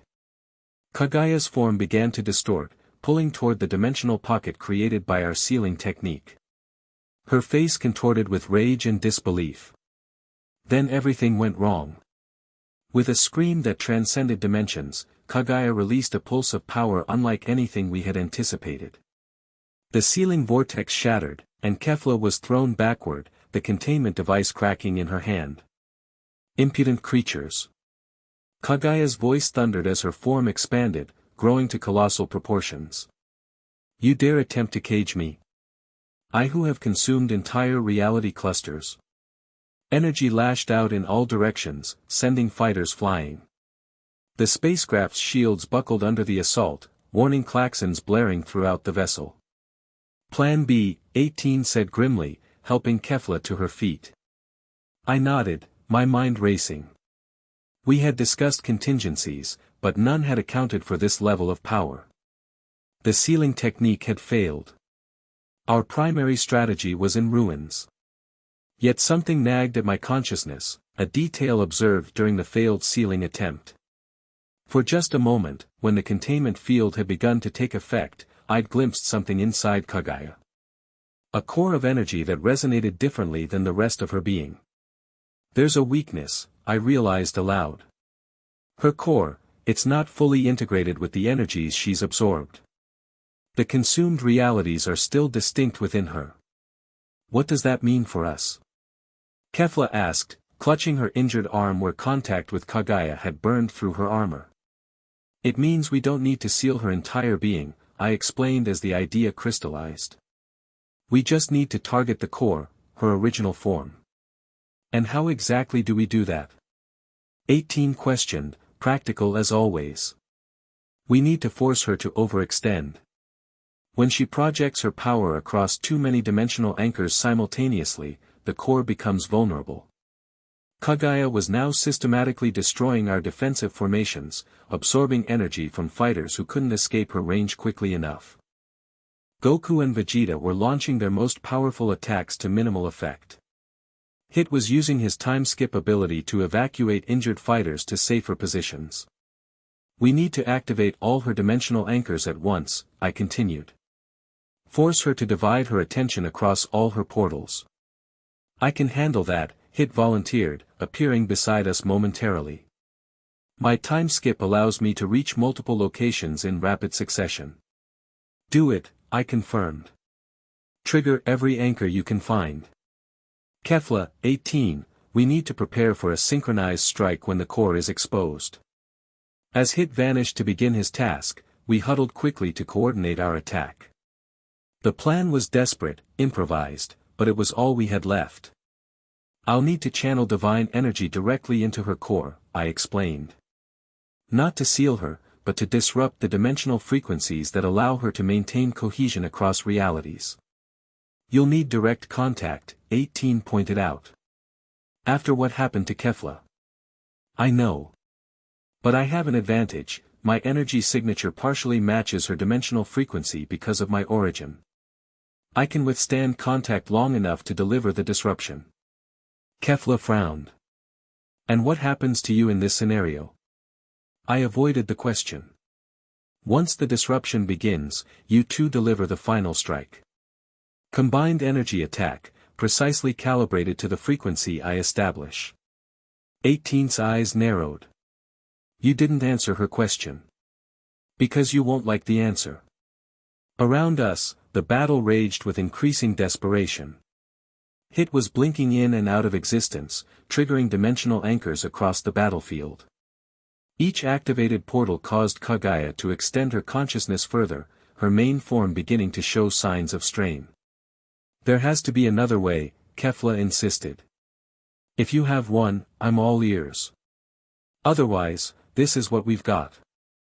18 studied my face for a moment, then nodded reluctantly. What's the signal? When her third eye closes, that's when the core is fully vulnerable. That's your moment to strike. Before either could raise further objections, a massive energy surge indicated Hit had succeeded. All of Kagaya's dimensional anchors were active simultaneously, drawing her power in dozens of directions at once. Now! I shouted, launching myself toward Kagaya's central form. She saw me coming but was too overextended to fully defend. As I made contact, divine energy surging around my hands, the pain was immediate and excruciating, like every atom of my body attempting to exist in multiple dimensions at once. Foolish child, Kagaya hissed, her face inches from mine as I clung to her incorporeal form. You cannot destroy what transcends destruction. Not trying to destroy you, I gasped through the pain. Just sending you home. I released the divine energy directly into her core, targeting the specific frequency I'd identified, the original Kagaya beneath all the accumulated power. The dimensional disruption began immediately, her form fluctuating wildly as conflicting realities fought for dominance within her being. Her third eye began to close reflexively, protecting the vulnerable core.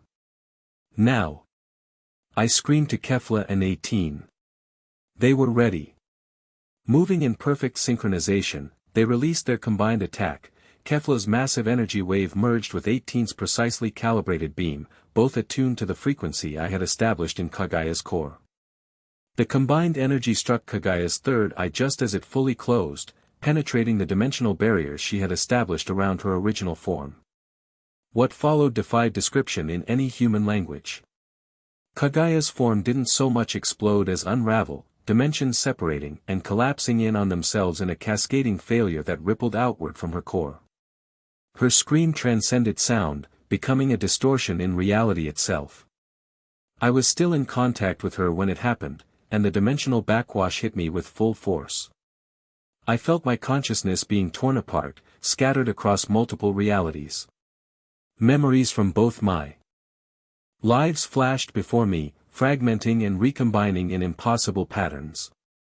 The last thing I saw before darkness claimed me was 18 and Kefla reaching for me simultaneously, their faces masks of determination as they fought against the dimensional current pulling me away.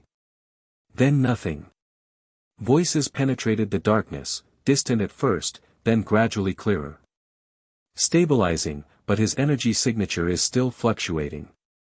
Needs anchor points, something to hold his consciousness in this reality. We're not leaving until he wakes up. I tried to open my eyes, but my body felt disconnected, as if I were floating outside myself. Was this death? Again. His brain activity just spiked. I think he can hear us. That voice. 18, something to focus on. I concentrated on the sound, using it as a tether to pull myself back toward consciousness. Naruto. Another voice, Kefla's. If you can hear us, you need to fight. Come back to us. Fight. Yes. That I knew how to do. I gathered whatever remained of my will and pushed against the darkness. Light flooded in as my eyes finally opened. I was in Bulma's medical lab, surrounded by monitoring equipment. Whis and Vados stood at the foot of the bed, conferring quietly. And on either side of me, holding my hands firmly, were 18 and Kefla. He's back, 18 announced, relief evident despite her attempt to sound clinical. About time, Kefla added, though her eyes were suspiciously bright. You've been napping for 3 days, Dimension Boy.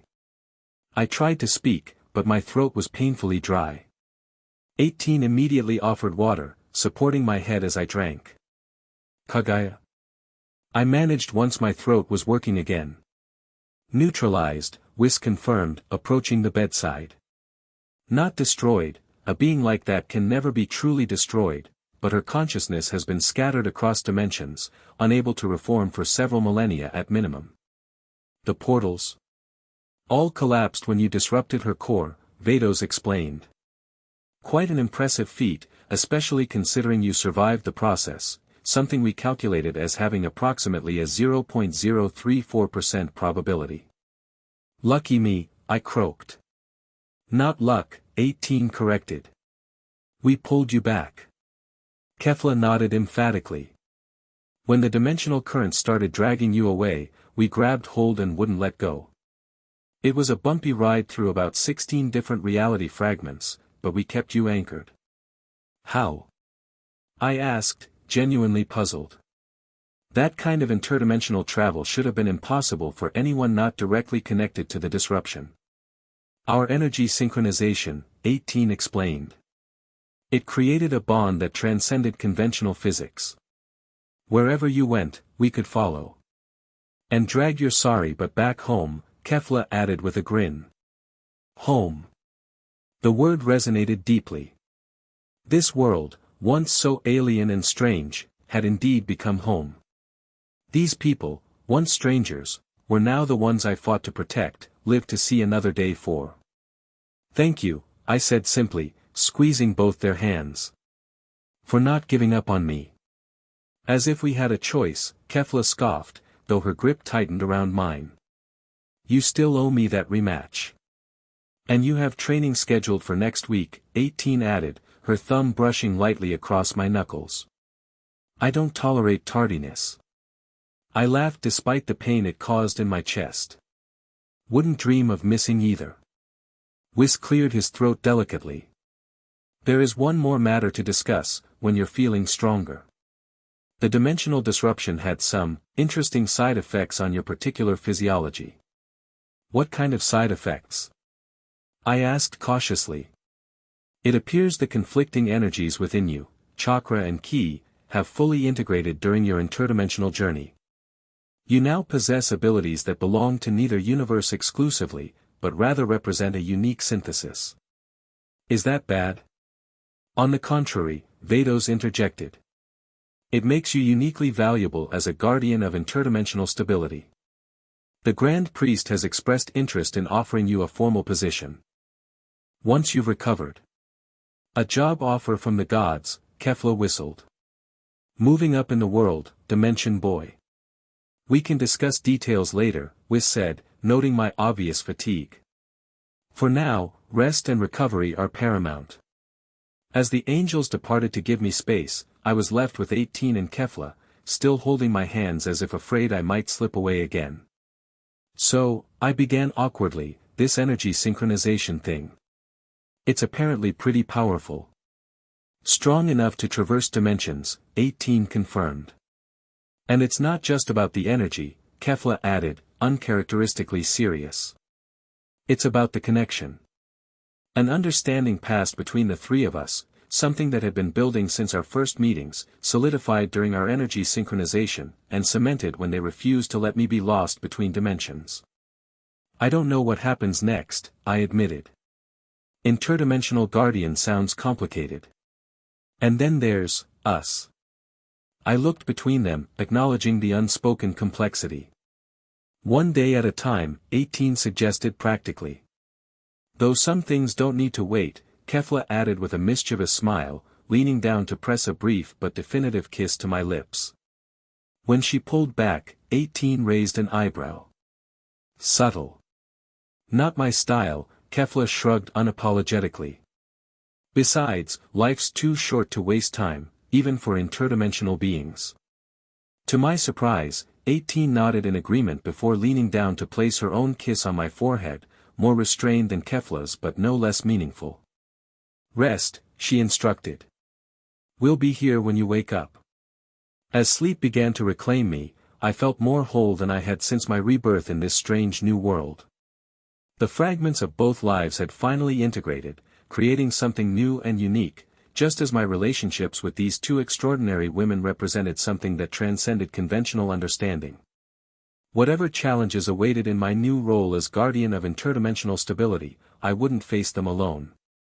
I had found my place in this universe, not by forgetting who I was, but by becoming something more. Naruto Uzumaki. Saiyan warrior. Interdimensional guardian. And most importantly, no longer caught between worlds, but firmly anchored in this one by bonds stronger than reality itself. As consciousness faded, I held on to that certainty. The past was honored, the present embraced, and the future, complex and uncertain as it might be, welcomed with open arms. The end. Thank you for watching this video. Please be sure to subscribe to our channel and like this video.